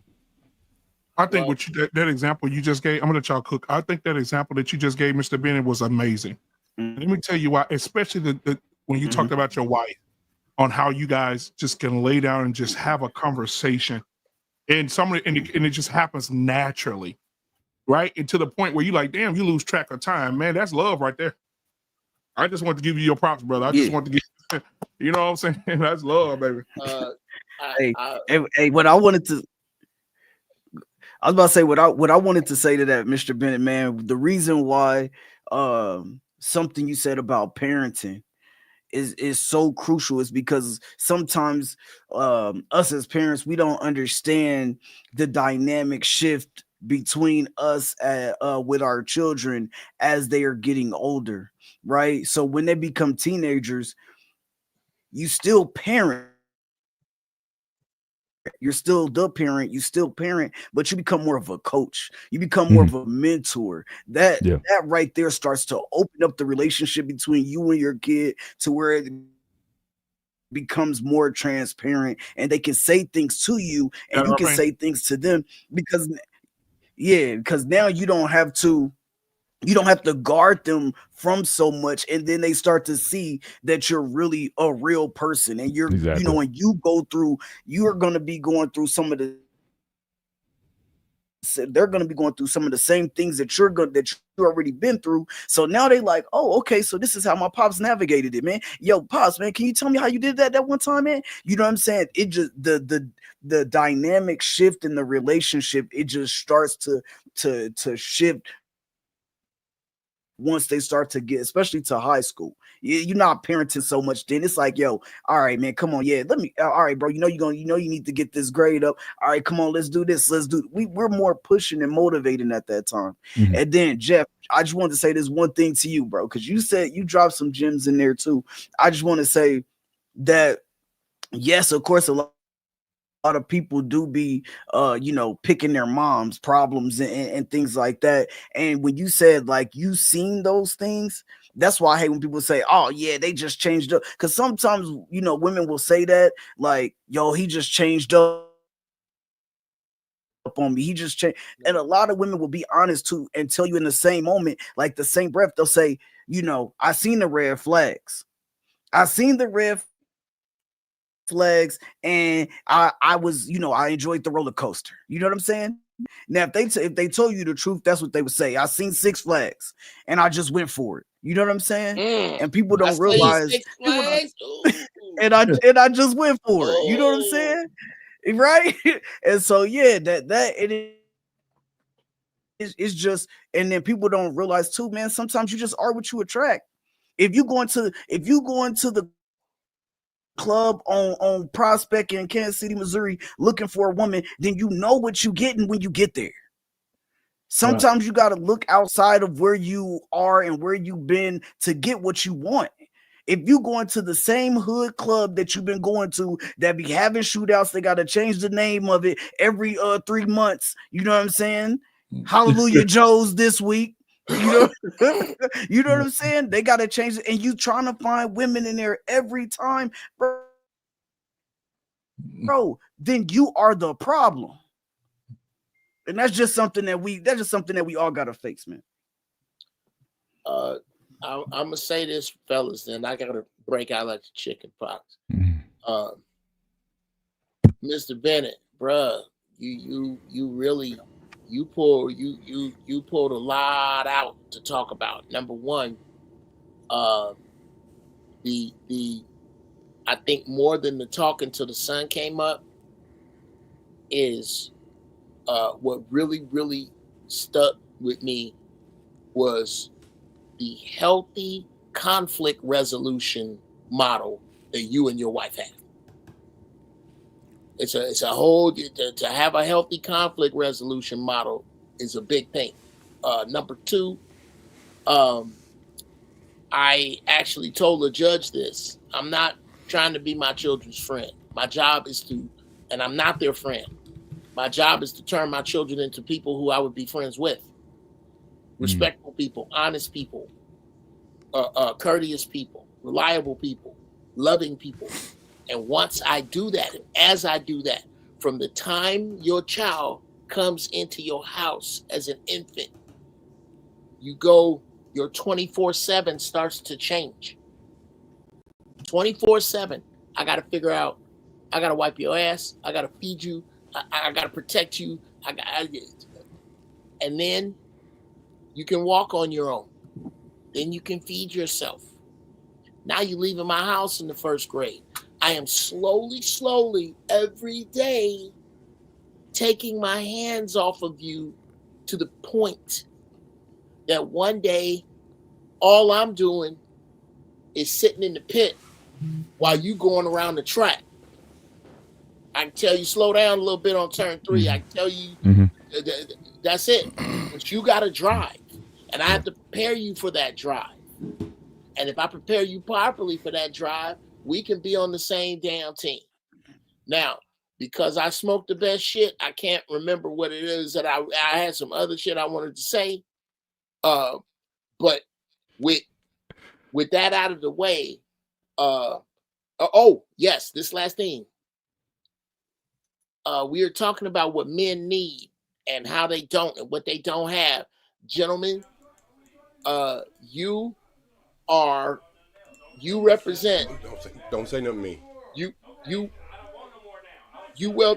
represent. Okay, somebody got some ghetto shit going on in their life. Just go ahead. You got it on mute. Does it sound like some niggas finna fight over Hey, potato JP, you got to go on mute. Yeah. You now something something we don't want to be honest about is we got to sacrifice a generation. It's a bunch of people ain't gonna make it. This next shit that's coming, as Trump starts to get down for real, a whole bunch of ghetto ass niggas about to get ate up.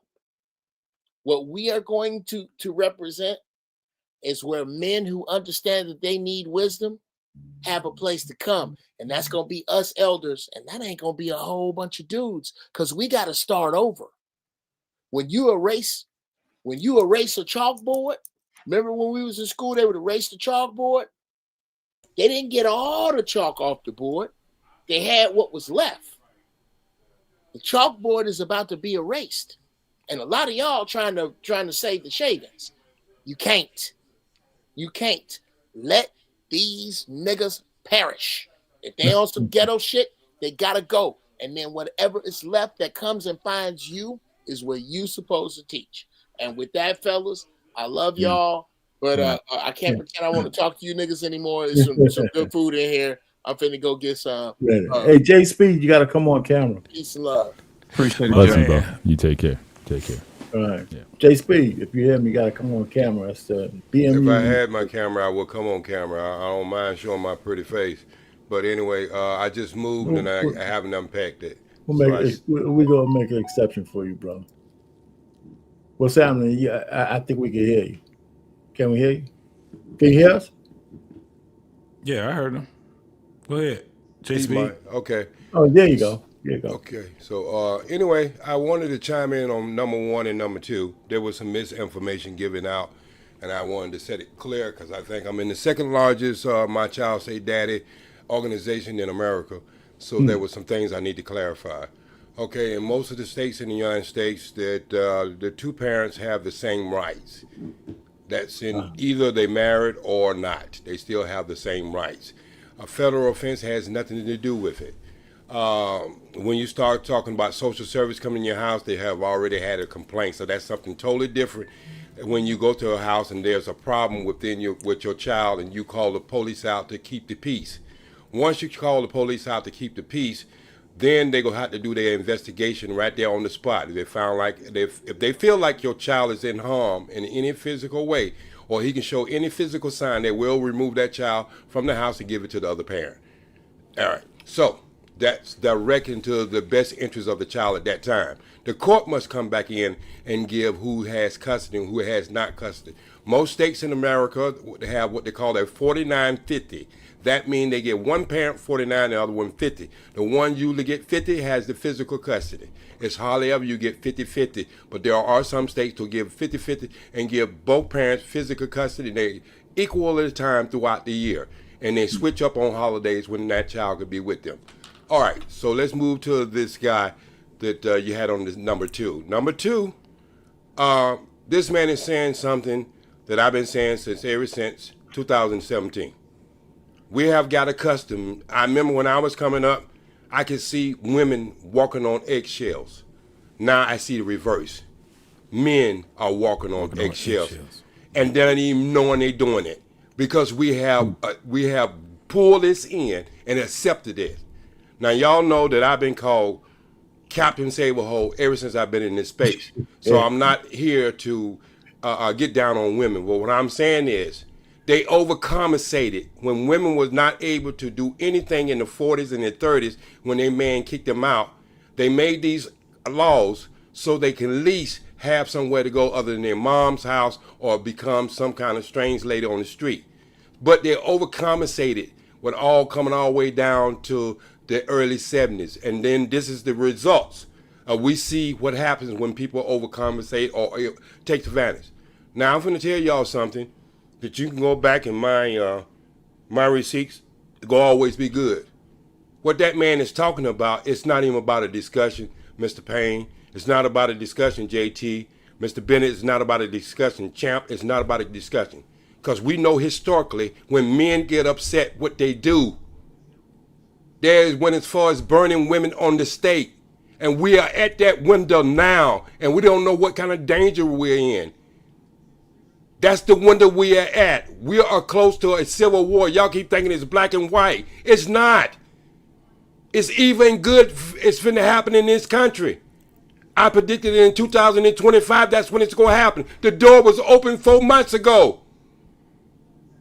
So what that man is talking about has nothing to do with emotion and all this other stuff that we want to think this is going to be talked out.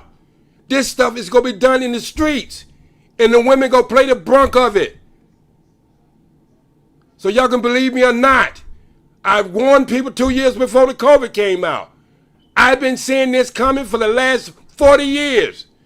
Okay, OG, before you go further, when you say there's going to be a war, besides there's going to be, you think it's going to be a physical war between men and women? Is that It's what going to be it's going to be an all collective. See, this is what I'm trying to tell y'all. It's not even going to be about black and white. It's going to be about men, women, the LBG stuff. We are going to hell in a handbasket until people out there are tired. And that's the civil war we're going to have. It's going to be about good and evil. I got you. Look at the way women are dressing in the street now. They're actually wearing Victoria's Secret in the street. No doubt. And I'm talking from the ankles all the way up to the shoulders. Look at societies. Look at society. Anytime you want to see how society is going down, the only thing you have to do is put a thermostat on the women of that society. Yeah. Go into any neighborhood where there's hoes on the street, that community is gone. You can go where men are selling drugs. You can go where men are selling alcohol, but there's still a stable community inside of that. Well, there are decent people and women taking care of that community. But when you see freely, when women start to sell their ass on the street, that community is gone. Mm-hmm. Mm-hmm. And that's where we at. We're in the door of reset, people. Believe it or not. When I talked about the COVID, everybody thought, oh, here comes some goddamn snake oil salesman trying to sell me some shit. My first video to get in YouTube was to get men and women healthy. It's still on YouTube now. They took it down in the first 6 months, but they put it back up. So I did this in 2017. I've been seeing this shit coming. Y'all ain't seen it coming. I seen it coming when a boy walked into a restaurant and shot 2 polices in the head and said the Civil War has started. That happened 5 years ago. Just before that, a robot killed a black man. Nobody even talk about it anymore. It was a black man who pulled the button. People, we are headed toward wherever you believe spiritual. It's right there in your face, and you're not even looking at it. Okay, so OG, let's go here. Because there's signs. That's what you're saying. So let me ask you: you think that the election was one of the signs of saying people are fed up with the way things are going? Okay. Yes. Think about it. And look at how it's being laid out in front of your face now. We found out this woman spent over $1.5 $1 billion. Mm-hmm. She was paying people to interview her. Right? We got half of the country almost puking the next morning. People couldn't think. They couldn't walk. For the last year, they've been telling us how bad this man was. What kind of criminal he was. Now the lies are starting to come out. Look at it. Entertainers' lies coming out. Politician lies coming out. Everything is being uncovered now, in your face. Media coming out. Yes. And you know what it took for it to happen? Not so much of the big 3 media. You know what it took to make it happen? The independent journals like this channel and other channels who are talking. These are the ones with their eyes open now. They can't fool us. We live in a smaller world now. This is not happening just in the United States. This is happening all over the world, even in the Muslim world. They're getting tired of the way their women are acting. Mm-hmm. Mm-hmm. Absolutely. So, Lit, you got some questions on that? Or? Yeah, man, I've been listening for a while, and I wanted to go ahead and add my 2 cents about the video that Black Man just played a minute ago. And he said something about there's 10,000 things going on inside of a man. Well, here's the thing. I think a lot of times guys put things on themselves, burdens on themselves unnecessarily. And I'm going to explain to you what I mean by that. In the beginning, God said it's not right for man to be alone. Yes, we're problem solvers, but he didn't say we're supposed to solve them alone. That's why he gave us a helper. So when we tell men that they're supposed to be solving all these problems by themselves, we're doing them a disservice. Because even if God sent help, that ought to let you know you can't do it by yourself. That's anybody. But my whole thing is this: when guys hold stuff in like that, it's not because they can't do it. It's because they're not celebrated for the victories that they've already done. You see what I'm saying? And the mere fact that men refuse to tell their women exactly what's on their mind, that speaks to a fear that's not spoken. You're afraid of what she's going to think, whether or not she has a strong man or a weak man. You see what I'm saying? Those type of things. And I think that's a fear that most guys don't speak out loud, for fear of the code of being a man. And I'm telling you, that code of being a man is what's having a lot of guys check out. I mean, real talk. They say that most guys unalive themselves. It's because they have no outlet. They have nobody to talk to. It's because we have all these damn rules saying that this is what a man should be. That's true. You see what I'm saying? So if we're not being honest, we're not really setting men free. We're setting them up for failure. You see what I'm saying? My thing is this: if you can't talk to your wife, talk to your brother, man, somebody. You know what I mean? Don't keep that stuff bottled up. And my thing is this: if you can't tell your wife what it is, I think what it really comes down to is that you're protecting your own ego because you want to seem like the man in front of your woman. When in essence, what should happen is that your woman should revere you because of what you do. You see what I'm saying? Because she's seen you overcome things, you know? And 9 times out of 10, women actually feel better when they get a chance to participate. What's up, Ghost of Sparta? What's going on, guys? Here's the thing: women feel good and say, "Hey, look, I had a part in the success of this particular team." They get something out of it too. So when we don't allow them to participate, we're actually taking away from their glory. You know what I'm saying? We don't give them an opportunity to shine as well too. It seems like we want to take all the shine. We want to take all the responsibility. We want to take all the accolades. And I think that's probably the main reason why we have a lot of women who go out and say, hey, I want my own shine. And it manifests itself in the message of, I don't need a man. You see what I'm saying? Because we fail to give them an opportunity to shine.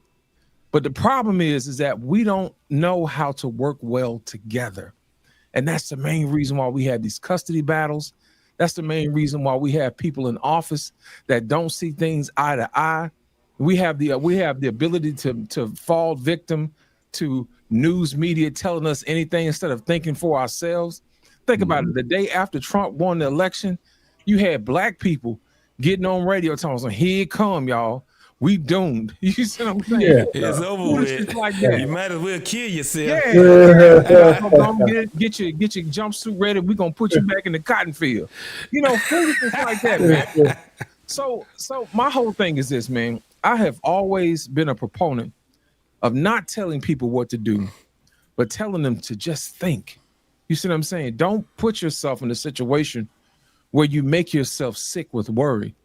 In a time like this, when your cognitive dissonance is acting up, the best thing for you to do is get around people who understand the things that you don't understand, so you can feel comfortable going forward with no matter who the president is.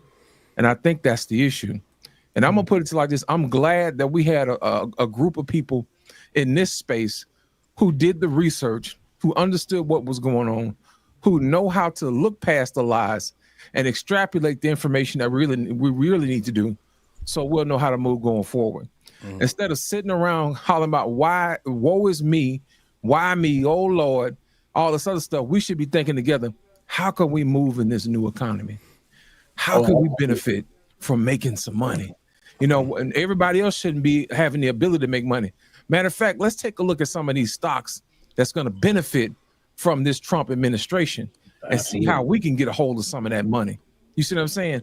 And I think the problem is that we had an old guard who are keeping all the money to themselves, but making it seem like the other side had all the money when that wasn't the case. The case is that the side you thought was the side for the people, those people raised $1.5 billion, and it did not go to serve your community. To me, that is suspect. And then on top of that, you didn't pay everybody that worked for you. That sounds like broken promises to me. So if you're going around hanging around a whole bunch of people that break promises, something on the inside ought to click. You got to let go of this identity politics and say, you know what? I have always voted this way.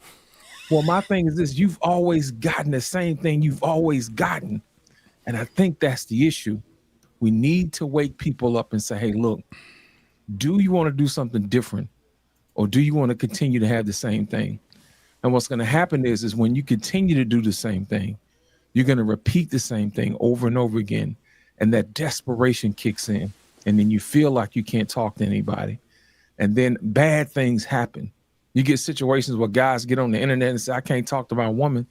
Well, maybe you picked the wrong woman. Maybe nobody sat down with you and told you how to vet someone for the mission at hand. You see what I'm saying? And there's no shame about that. Because I think a lot of times we get in these spaces, guys like to shame other guys for not having all the answers. When it should be older guys saying, hey, look, you don't have to have all the answers. All you need is a blueprint. Let me show you. And that's how the conversation should go forward. Remove all of the ego from the equation and say, hey, brother, let me help you out. And I think that is the mission at hand that we have now in this particular situation, is how do we move forward together instead of apart? Ladies and gentlemen, welcome everybody to the stage. The Ghost of Sparta. This is Sparta! What's happening, brother? What's going on? What's going on, man? How are you guys tonight? Good. What's up, bro? What's going on? So I caught this in the middle, so I'm not sure where you guys are at. So give me a little, fill me in really fast. What's going on? JT, you want to fill him in, man? Yeah. So basically, where we left off at was let's just go with where J Speed was, because he did a fantastic job on recanting the things that we had brought up.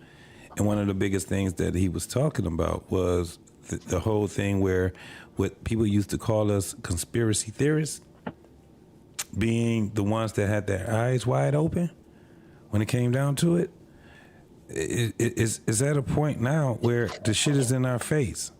However, you may be able to speak to this. There was a video that was put out there, and the man said that there was over 10,000 things that goes on in the man's mind. And he wished that women could understand it, right? And one of the things is that because what happens is that we have a lot of men self-deletion, delete a whole family. And this has been going on for a while now.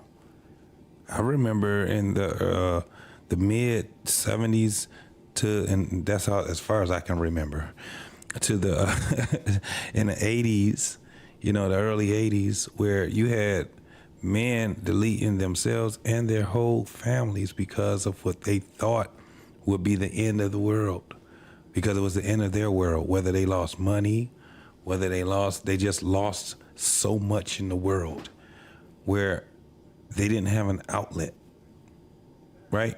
Whether they could, we see all of these big things that happen, and where we at now, 2024, getting ready to be in 2025, do you think, Sparta, that men have taken on more than they can chew? They've bitten off more than they can chew?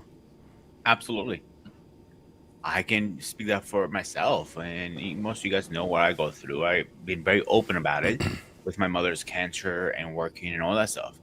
So if I had a little support, a wife, a brother, a sister, even a cousin to help me out, I'd be a little less stressed out, less grayer probably too. Good thing I still have my hair. No offense, guys. But we put so much on the word man. We put it on this high goddamn pedestal, expect him to know all the answers, knows every move to do, everything, every single time. But when he fucks up, and he's going to fuck up, it's being human. Oh wow, oh my god, he fucked up. And people are going to start talking shit behind his back, and then he gets more upset.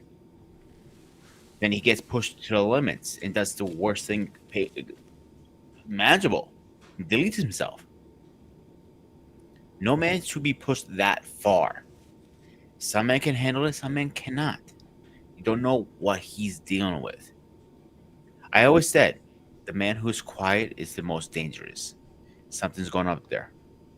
The man who talks is usually the one who's willing to express his feelings. And it's okay. And because as men, we are not supposed to take, therapy. We're not supposed to talk for our emotions. We have to bottle everything up. But eventually, you're going to explode. It's normal. I went to therapy.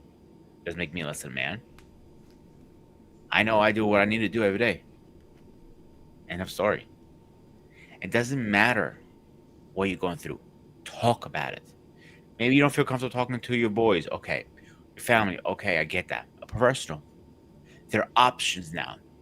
Definitely going into 2025, we have so many options in our hand, even options in our phones now that can help us very easy fix all these problems we're having.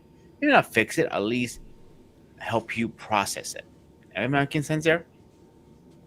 And let me ask a question, and I want to go, and I got you, Champ Talk. So let me ask a question. When it comes down to this is my personal opinion, and then I'm gonna ask you guys.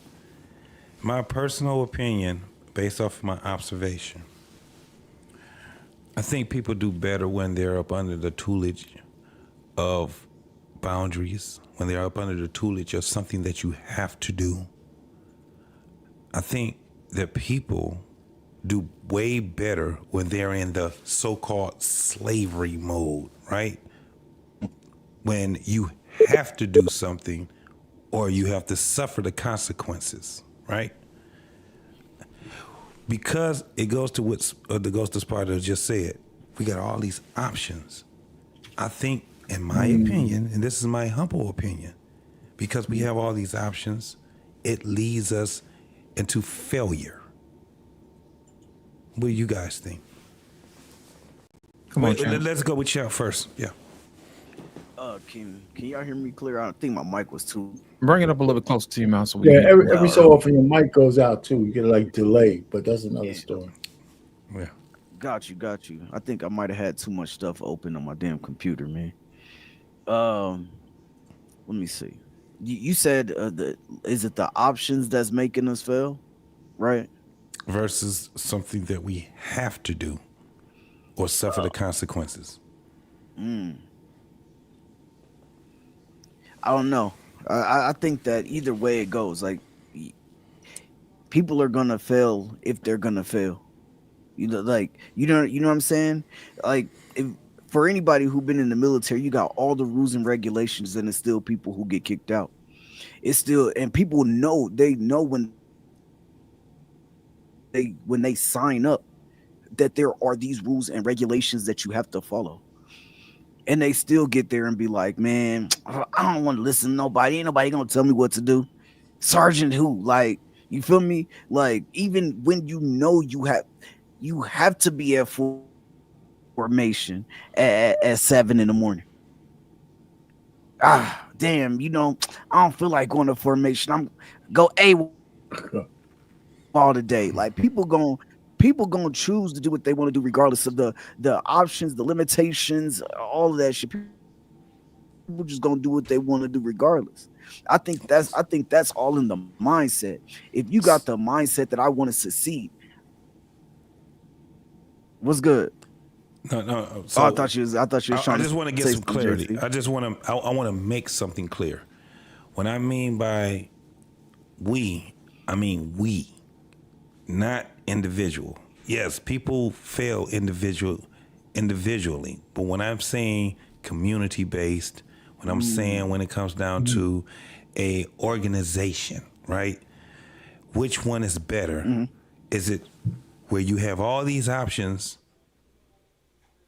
or when it is you have to do this or you suffer the consequences? Which one is more conducive for community, organizational?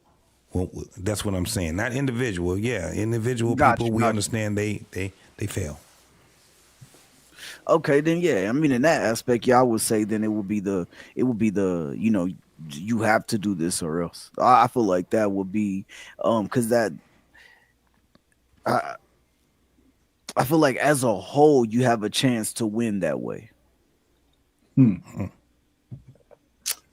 As a chance, as a whole, you have a chance to win that way. But let me ask you, OG, you still up there?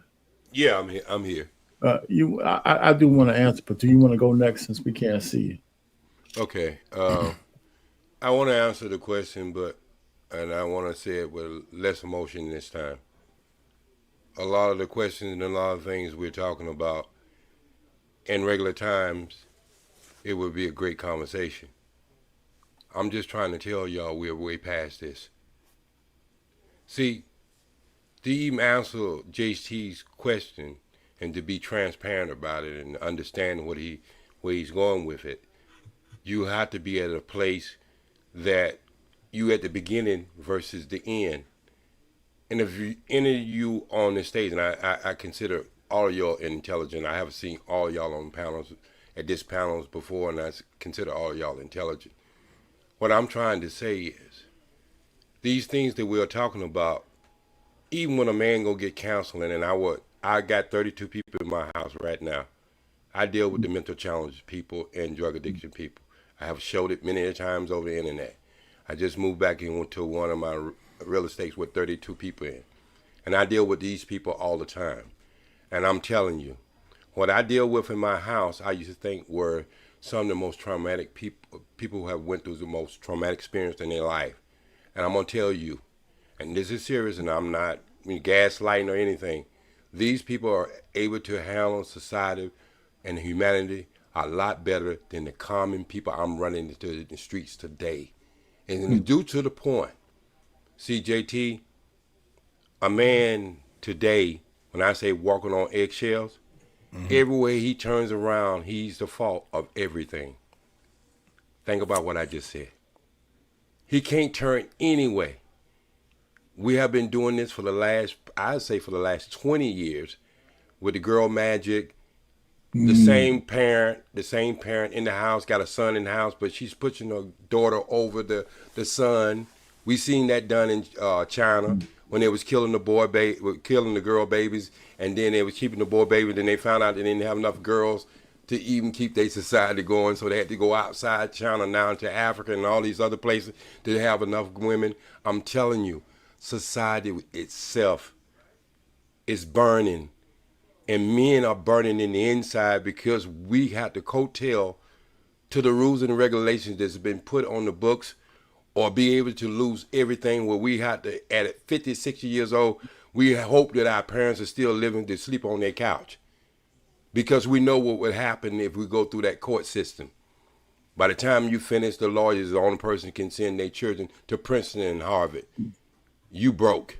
And so what I'm saying is, if y'all believe in patterns, go and do your research. We are in a pattern now. We're almost in Mad Max. I don't know if y'all look at world news, but the Brits came up and took over the world economy.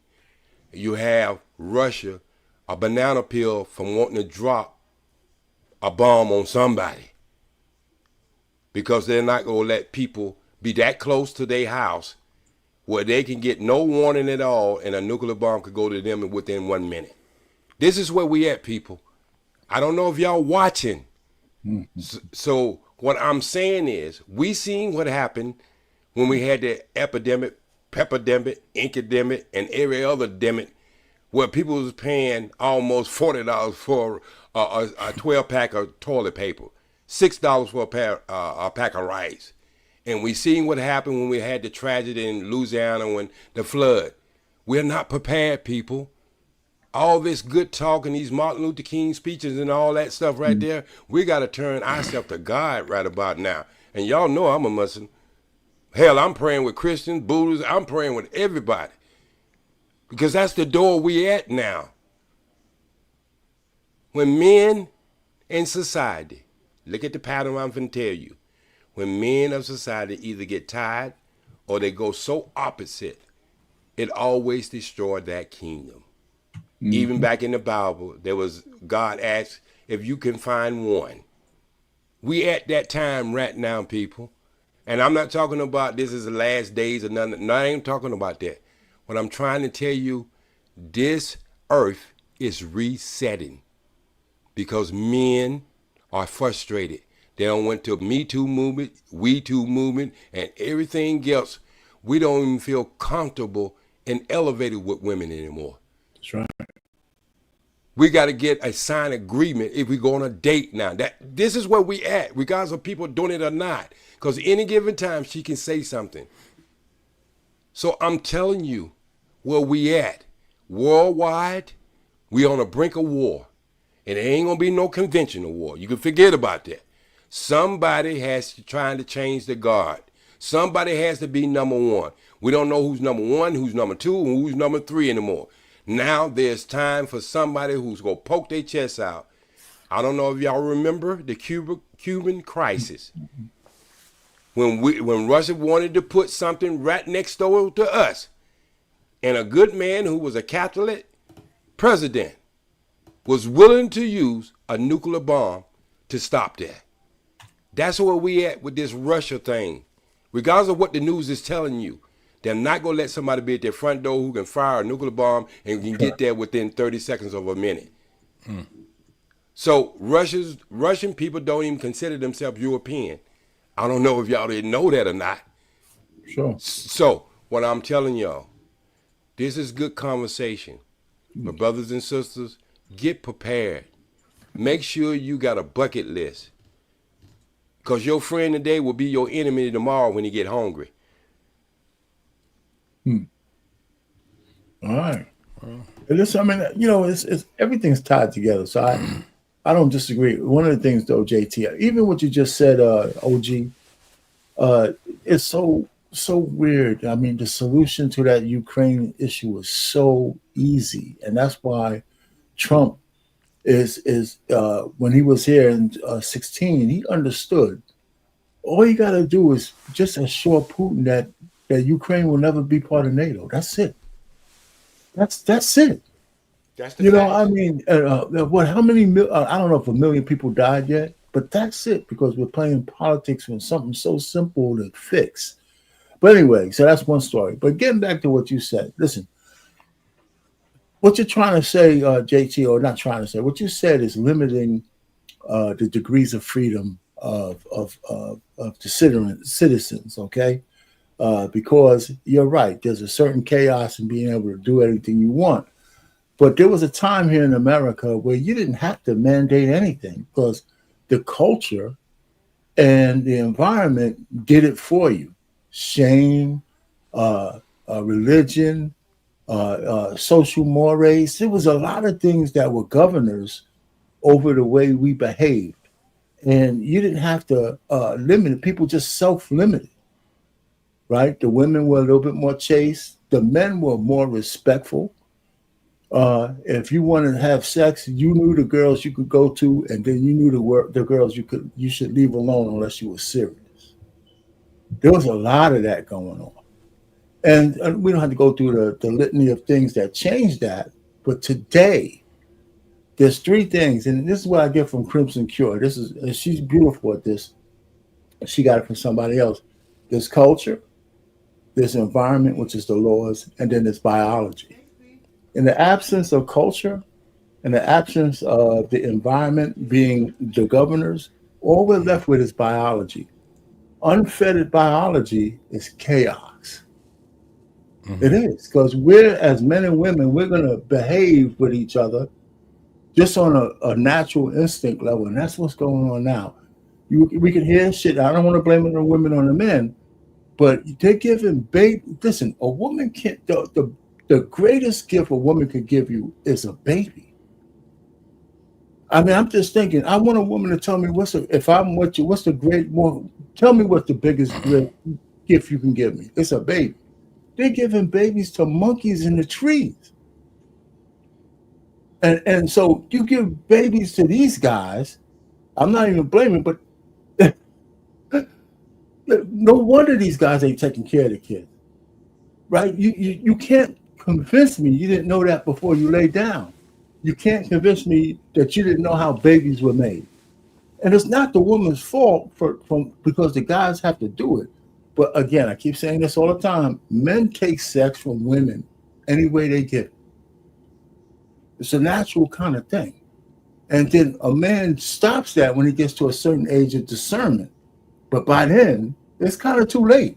And even those guys fail from time to time. So I'm just saying. So I'm gonna land it here. It's complete chaos here because we have no governors on society, especially in the West. Especially in the West. I want to ask you a question. And it took me a while to even think about this. I'm doing a show on a national broadcast Thursday morning.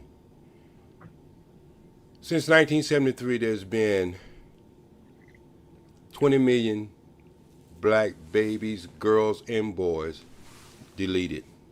Right. Wouldn't you say that's 20 million souls? Yes, I agree. Okay, let's take man out of it. Let's put God in it. What do you think God think about that?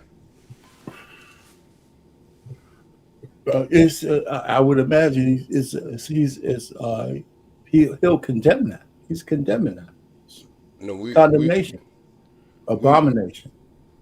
We talking about a number that will withstand anything that you've seen in the Bible as far as Egypt, enslavement, or any of that. And I'm speaking on souls now because I know women say it's my body, my choice. But my thing is, what God is thinking about 20 million souls. And let me just put it this way. I heard a sister came on and she was talking about, and this was right after the election, and she was saying she was at the AME church and she was listening to something that Harriet Tubman, and I replied back to her. I say you mentioned AME church and Harriet Tubman in your video. The AME church is there to cleanness of your physical so you can get your soul on the right path. Harriet Tubman spent her life saving the voiceless.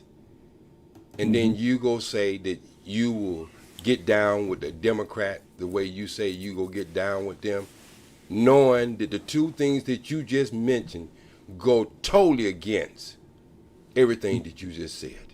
So I'm going to leave y'all at that. Peace, love. Thank you for letting me up, because I know I don't want to kill the quality of y'all show by not showing up.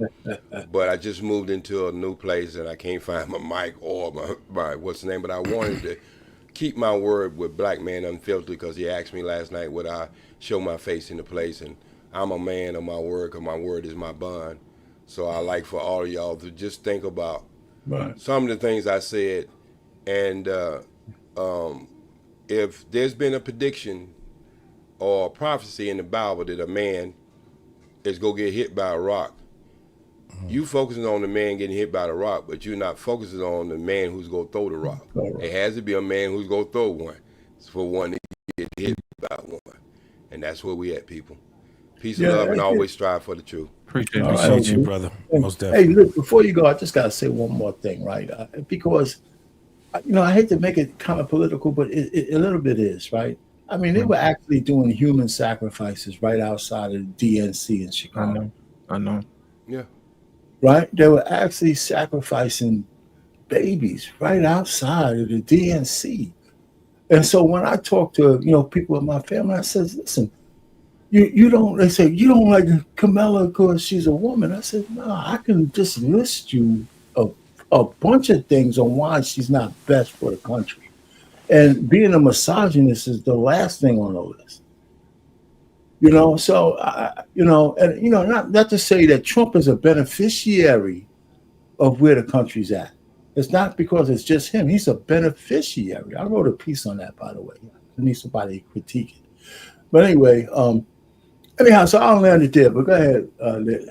Well, here's my thing, Arpain. Sometimes there are concepts that are hard for people to understand is because they have their own bias already baked in. Right. You know what I mean? It's kind of hard for them to see it. Now, I don't know if you've noticed this or not, but the other side has been very quiet. You know what I'm saying? Because what we've been telling them the whole time was right. You see what I'm saying? And the killing part about it is they'll never come back and tell you to your face and say, hey, man, you know what? You were right. She didn't even pay her own people. When she lost, she disappeared. When she lost, she let her people dangle in the wind. It was everything like you guys said. And all of a sudden, you got Joe Biden pardoning his son when he said he wouldn't. Just a whole bunch of den of liars, man. When I see the press secretary get up there, and I can tell she about ready to go because she's tired of having to fix up the lies that her bosses keep putting up to that the answer to. And making her look like that's ready to go. Joe was ready to go because they threw him out. You know what I'm saying? And he was tired of what was going on behind the scenes. He really can't say anything. There's all type of playbooks that's going on. But at the end of the day, I think a lot of times, man, what people don't realize is that the main reason why you're actually going through what you're going through is because you've had the heat turned up on you slowly over time. And now you're just not feeling it. It's like the whole saying with the frog in the pot. You put him in the water, in cool water, and you just turn it up 1 degree at a time, and he'll never know he's cooked. Well, guess what? I think everybody's starting to realize they're cooked. You see what I'm saying? When your stuff, your dollar don't stretch like it used to, you cooked. You know what I'm saying? When you don't live where you used to live, you cooked. You know what I'm saying? When your old lady don't have no respect for you, because the money is funny. Guess what? You cooked. You see what I'm saying? And I think we've been getting cooked for the last 40, 50 years and not realizing it. You know what I'm saying? Our money don't stretch like it used to. That's because we printed out too much dadgum money. You know what I mean? Because we handle business the wrong way. Our money is not backed by anything. That's the reason why you get people saying, "Oh, that ain't no money." You're right, because the money's worthless. So why are we building our conversations and our lives around money that's worthless, instead of building our conversations around something around each other that's worthy? You see what I'm saying? And I think we all get back to the old, what do you bring to the table type of thing. And it always find a way to come back to the money. Well, if the money is worthless, then the very foundation that you build your relationship on is definitely going to fail at some point in time. You know, and think about it, man. In the early 70s and the 60s, when the money was worth something, and we can do something, we can buy things, we can go places. The last thing we were worrying about was working. Our whole thing we were thinking about was leisure and building businesses and stuff like that. And I think the problem is that we get so much tunnel vision. We figure that everybody has to be all together doing the same thing. And necessarily, that's not how society works. Society works when everybody's good at what they're good at. You know, could you imagine if all the black men in America just said, hey, all of us going to decide we're going to be barbers? You see what I'm saying? Yeah. That's going to devalue what you're doing if you can walk out the street and anybody that's a black man will be able to cut your hair, and that's it.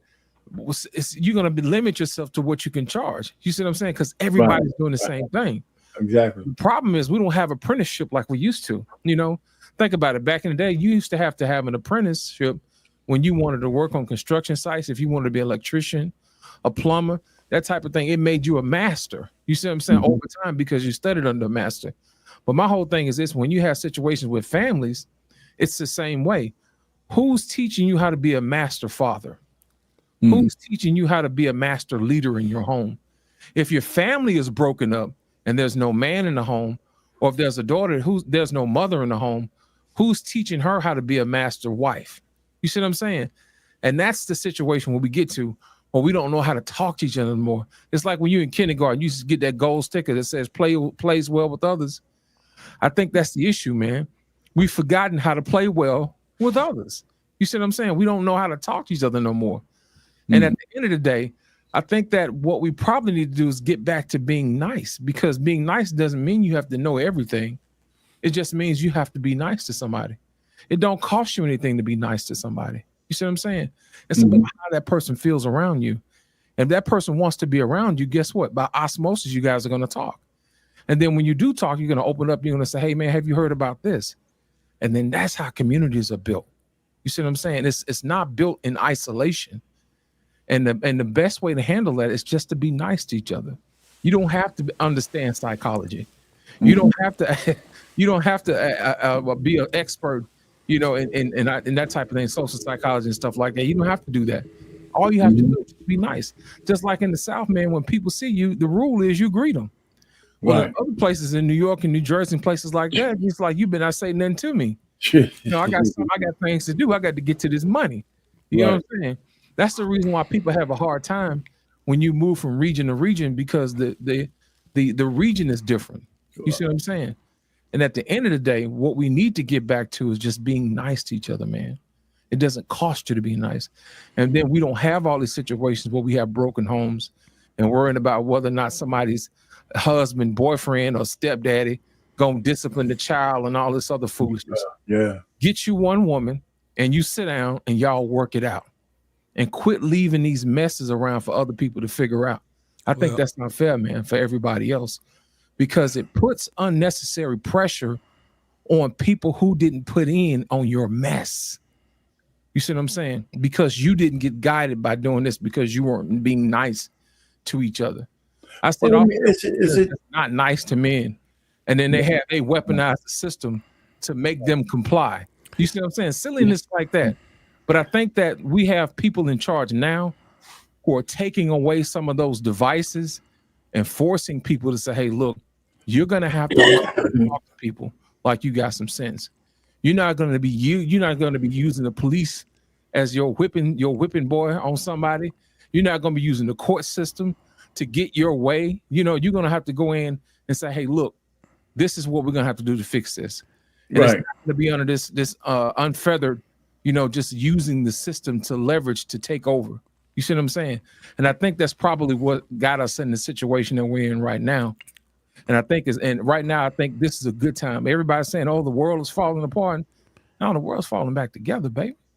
The world don't. This is the thing. We get back to order, you know? There ain't never been, none of us known the world to come to an end. We always see where errors come to an end. You know, time frame. That's why when we look at the time frames, right? It's crazy where we can look at movies, technology, listen to music, and it marks the times, right? Mm-hmm. My man Braxton, he said that money is the first solution. Money is not the first solution. Currency is the first solution.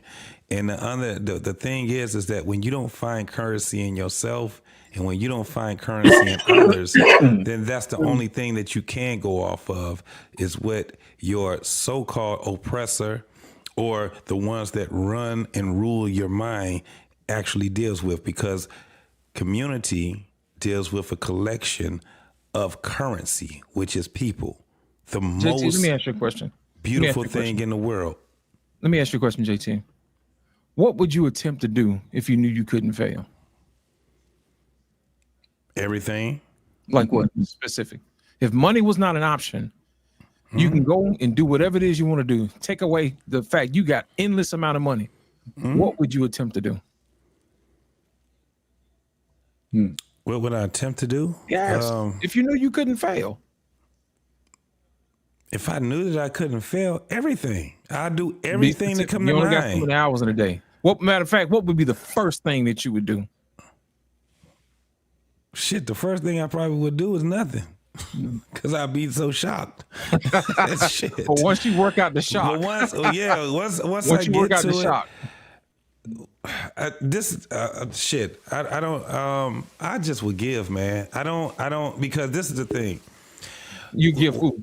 Give to who?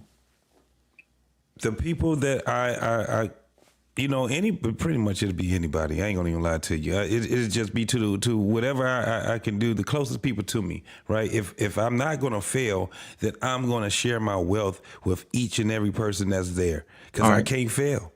Cool. There's nothing to fail from. We'll come back to that. Arpain, what would you do if you knew you couldn't fail? You know, I mean, I know how hard that is. I think, and it's funny because I never really, dreamed like that.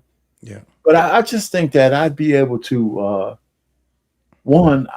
I'd invest in some kind of organization where I can grab people and just have unlimited amount of resources to educate them on certain things that we don't learn, how to handle finances, how to deal with this, how to deal with that. I wouldn't mind having a segment of siphoning off people who want to actually be in marriages and talk about how to rebuild. And I'd probably exclude some people, to tell you the truth. I wouldn't, I would say, and because I don't think we could save everybody. I think some people are so poisoned that they can't come on this journey. But if you can't fail, then you can save everybody. No, but I wouldn't. But I'm saying that's my punitive side. I'd be telling them you can't have a piece of this. I'll get back to y'all. Hold on, Groman. If money wasn't an option, and whatever you attempted, you couldn't fail, what would you attempt to do? Those sound very stupid and very silly. Ain't nothing silly, man. What's on your heart? It means a lot to me. Cure cancer. All right. Cure cancer. Now, I want y'all to sit back and realize something, okay? JT said he would give back because JT has a heart to give, okay? Arpain said that he would teach people. He has a heart of a teacher. And then Ghost of Sparta came back and he said he would cure cancer. So that means he has a gift or a heart for helping those, in hard situations. My whole thing for saying that is this: what's stopping you from doing that now? The scale, just the scale of the scale. Okay. Now, what would you do if you can only do it for one person? Could you think you can accomplish that for one person? I think so. Yeah. Okay. Wow. Now imagine with me. Okay. Oh boy. You actually got with one other person and you help somebody else out. You see how multiplication works? Yeah. I think sometimes we look at problems from a macro level instead of a micro level, and we become overwhelmed with the overall task at hand. Yeah, that's when there's something that's so small that we can actually do. that we can actually make a difference. You know, all you have to do is make a difference in one person's life. It doesn't have to be everybody. And I think a lot of times we get overwhelmed by the sheer scale of a particular situation. You know, we don't have to have all the money to give back, you know? Yeah. But what was in common with all three of what we were saying was that we give, right? Right. You ask probably shit, I just put myself in there. You can ask the younger me, you know, the 16-year-old me, the 12-year-old me, and I probably would have been like jumping out of planes or whatever, you know. But when it comes down to you asking the older me, I done live, you know, over 50% of my life, and I've experienced so many things where this is where in my real life, give. But I can't, just like what you were saying, I can't give it to everybody, right? That's why my answer was, if I can do it and I can't fail, anybody that come into my vicinity, I'll give it to you, because I look at that as a power. But it's not for myself.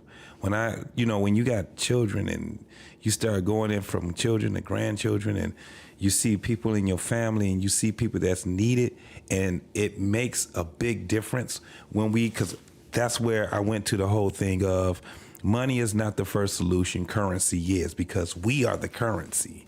Whatever it is that we do, man, we are the human being, well, just life, man, is just a beautiful damn thing. Yes, it is. Right? So it's something where no matter what's happening right now, like now, in my mindset is this. I see all of these things happening, right? I see tragedies happening. It's constant. All of it is constant, right? But man, I'm enjoying living life. I enjoy problem solving, right? Even when I get to a point where I'm stumped on what should I do, it's always somebody else that I keep in mind. I'm always keeping somebody else in mind, right? And one of the reasons is because I think it's just something that's greater than me. I just think it's something greater than me.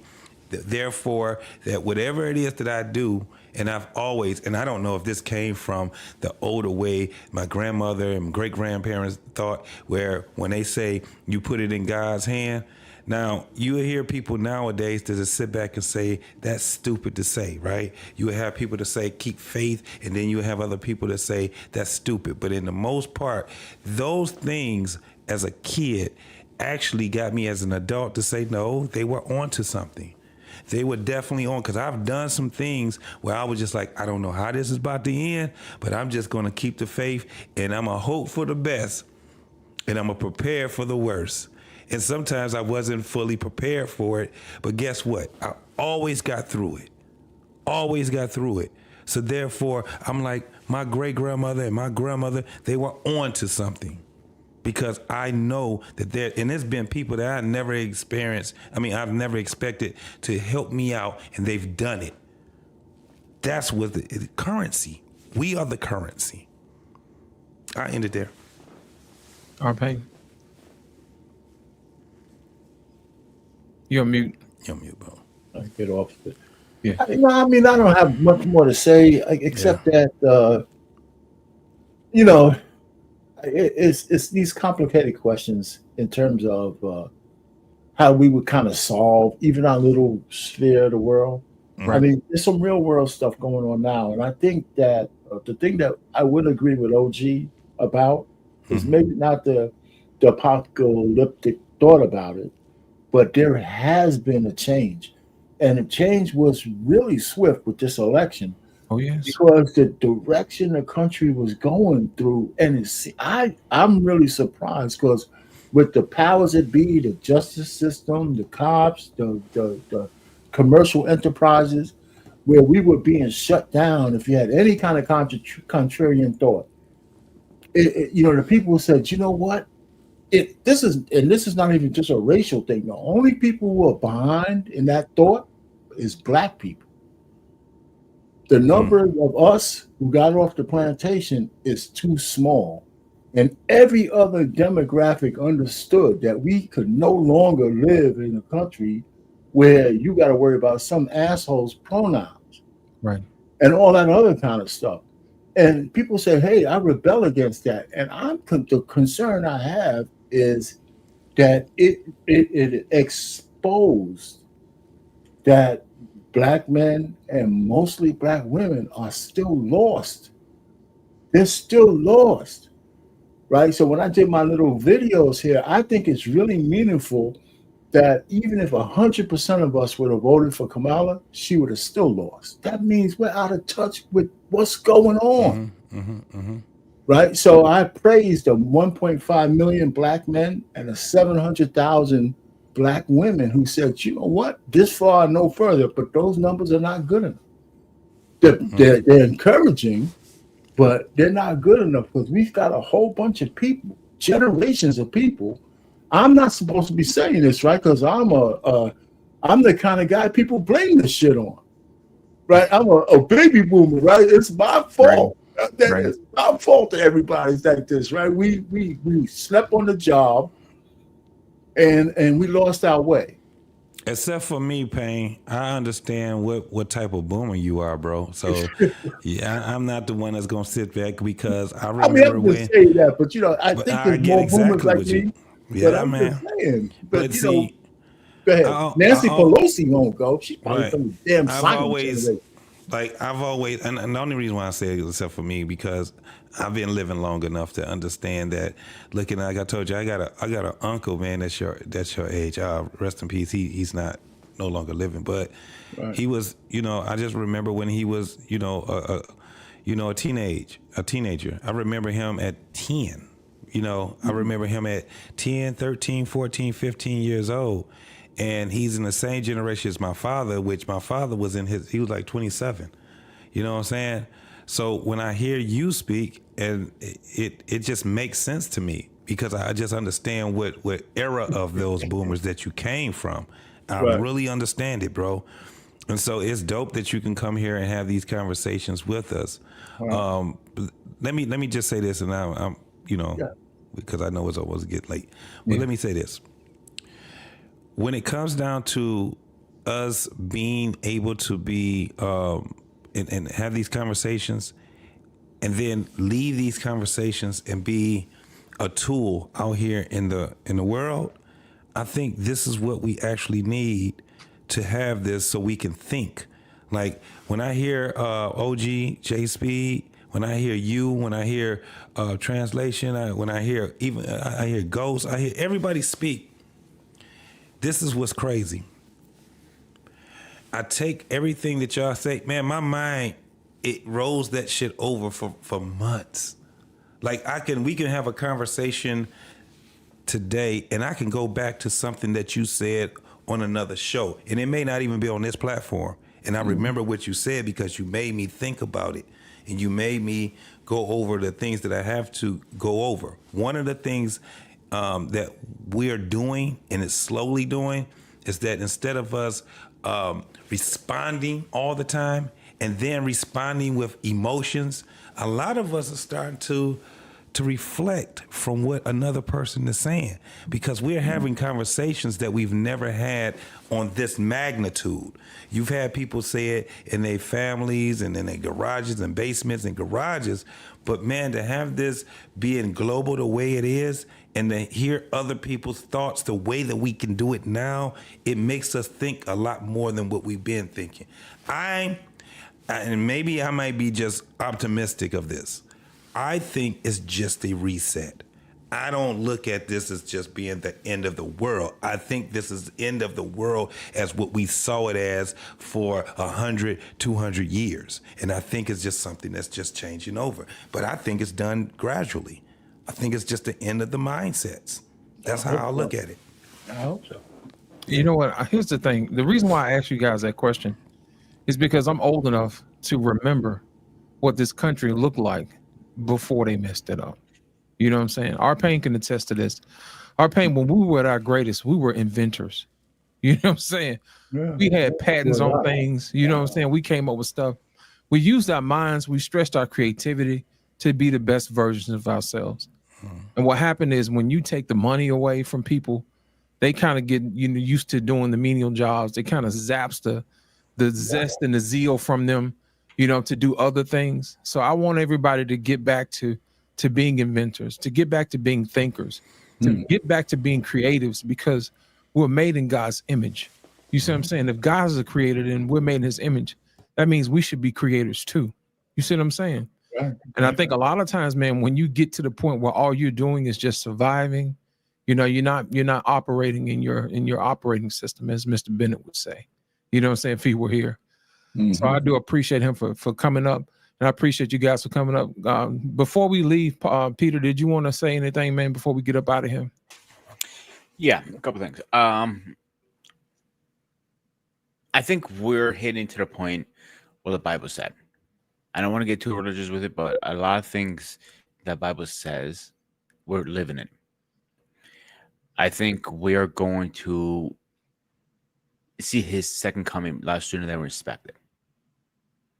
So make sure you go pray. Make sure you are close to your faith. Because right now I'm the closest I ever been in my faith. I'll leave it at that. Right. That's what's up, man. And that's what it's all about. Getting back to connecting with your creator. You know what I'm saying? Giving homage to the person who gave you life. You know what I'm saying? Because think about it, there's a lot of people who are not here anymore, who wish they were. Right. So my thing is, as long as you're here, make the best out of it. You know what I'm saying? Because tomorrow's not promised. There's a lot of people that came along the journey with us that are no longer here. You know what I'm saying? Like Kevin. You know, Right. he while he was here, he did the doggone thing. You know what I'm saying? And I appreciate him for that. But a lot of times, man, people forget there's some of us, man, who actually pushed us and gave us the go ahead and the will to continue on. So I think a lot of times, man, we have to start giving more respect to people like Kevin in our own lives that don't have the platform that he had. Right. You know, people that come in contact with you on a daily basis who always have an encouraging word. You see what I'm saying? So my thing is this: I want us to get back to being better people, to treating each other with respect, you know, helping us to understand it, even if there is a misunderstanding, to make sure we work that out. Because Right. like I said earlier, you can't unapologize to somebody that's not here. You know what I mean? And shout out to the brother that passed away. What was his name? The other guy that was on the other channel. What was his name again? Get out of here. Oh yeah. Yeah, my man, brother Clarence, man. Brother Most Clarence. definitely. You know, I remember last time we had a little disagreement with Brother Clarence, and I had to make sure we go out and we clear that up. And when I found out he passed away, you know, my heart was clear because I was able to go ahead and squash whatever it was that it needed to be squashed. You know what I'm saying? Because tomorrow's not promised. So a lot of times people don't get a chance to do that. So when you're angry with each other and stuff like that, go ahead and get that out the way. Because tomorrow's not promised, and you can't go back and apologize to somebody and they can't hear it. Word. So you want to be able to say, hey, you know, thank you for doing that, and thank you for doing this. So if you have any grievances, if you have any quarrels or beefs with anybody, man, especially in these YouTube streets, or also in your own home, make sure y'all clean that up, man. Because like I said earlier, man, tomorrow's not promised. I want to thank you guys for coming out. JT, appreciate it, man. Everybody that's on the panel, man. Everybody that came up, I appreciate y'all guys showing and sharing. You make sure you guys hit the like button and subscribe. If you feel the need to give to the channel, it's always needed. Make sure you hit the Cash App, Black Man Unfiltered. Make sure you hit it up so we can make sure we have content like this that goes on, because it don't pay for itself. And we appreciate you guys for allowing us to come in and giving us your time. We appreciate you guys for coming in. With that being said, I want to thank you guys for coming out. JT, appreciate it. Our sir. Pain, Ghost of Sparta. This God. has been another edition of Flipping Tables and Black Man Unfiltered. Thank you guys and good night. All right. All right, guys, another one in the books. Another great episode on the Black Man Unfiltered Network. Listen, we're doing the thing over here. So, guys, do me a favor. Hit the like button, hit the subscribe button, hit the share button. Also, if you want to donate to the channel, which helps the channel, hit your boy Cash App. It's scrolling right here, right there at the bottom of the screen, and support the channel. But we're happy that you're here, and we look forward to seeing you on every episode. So hit the notification button so you know when we go live. Thank you again, guys, for watching. We out.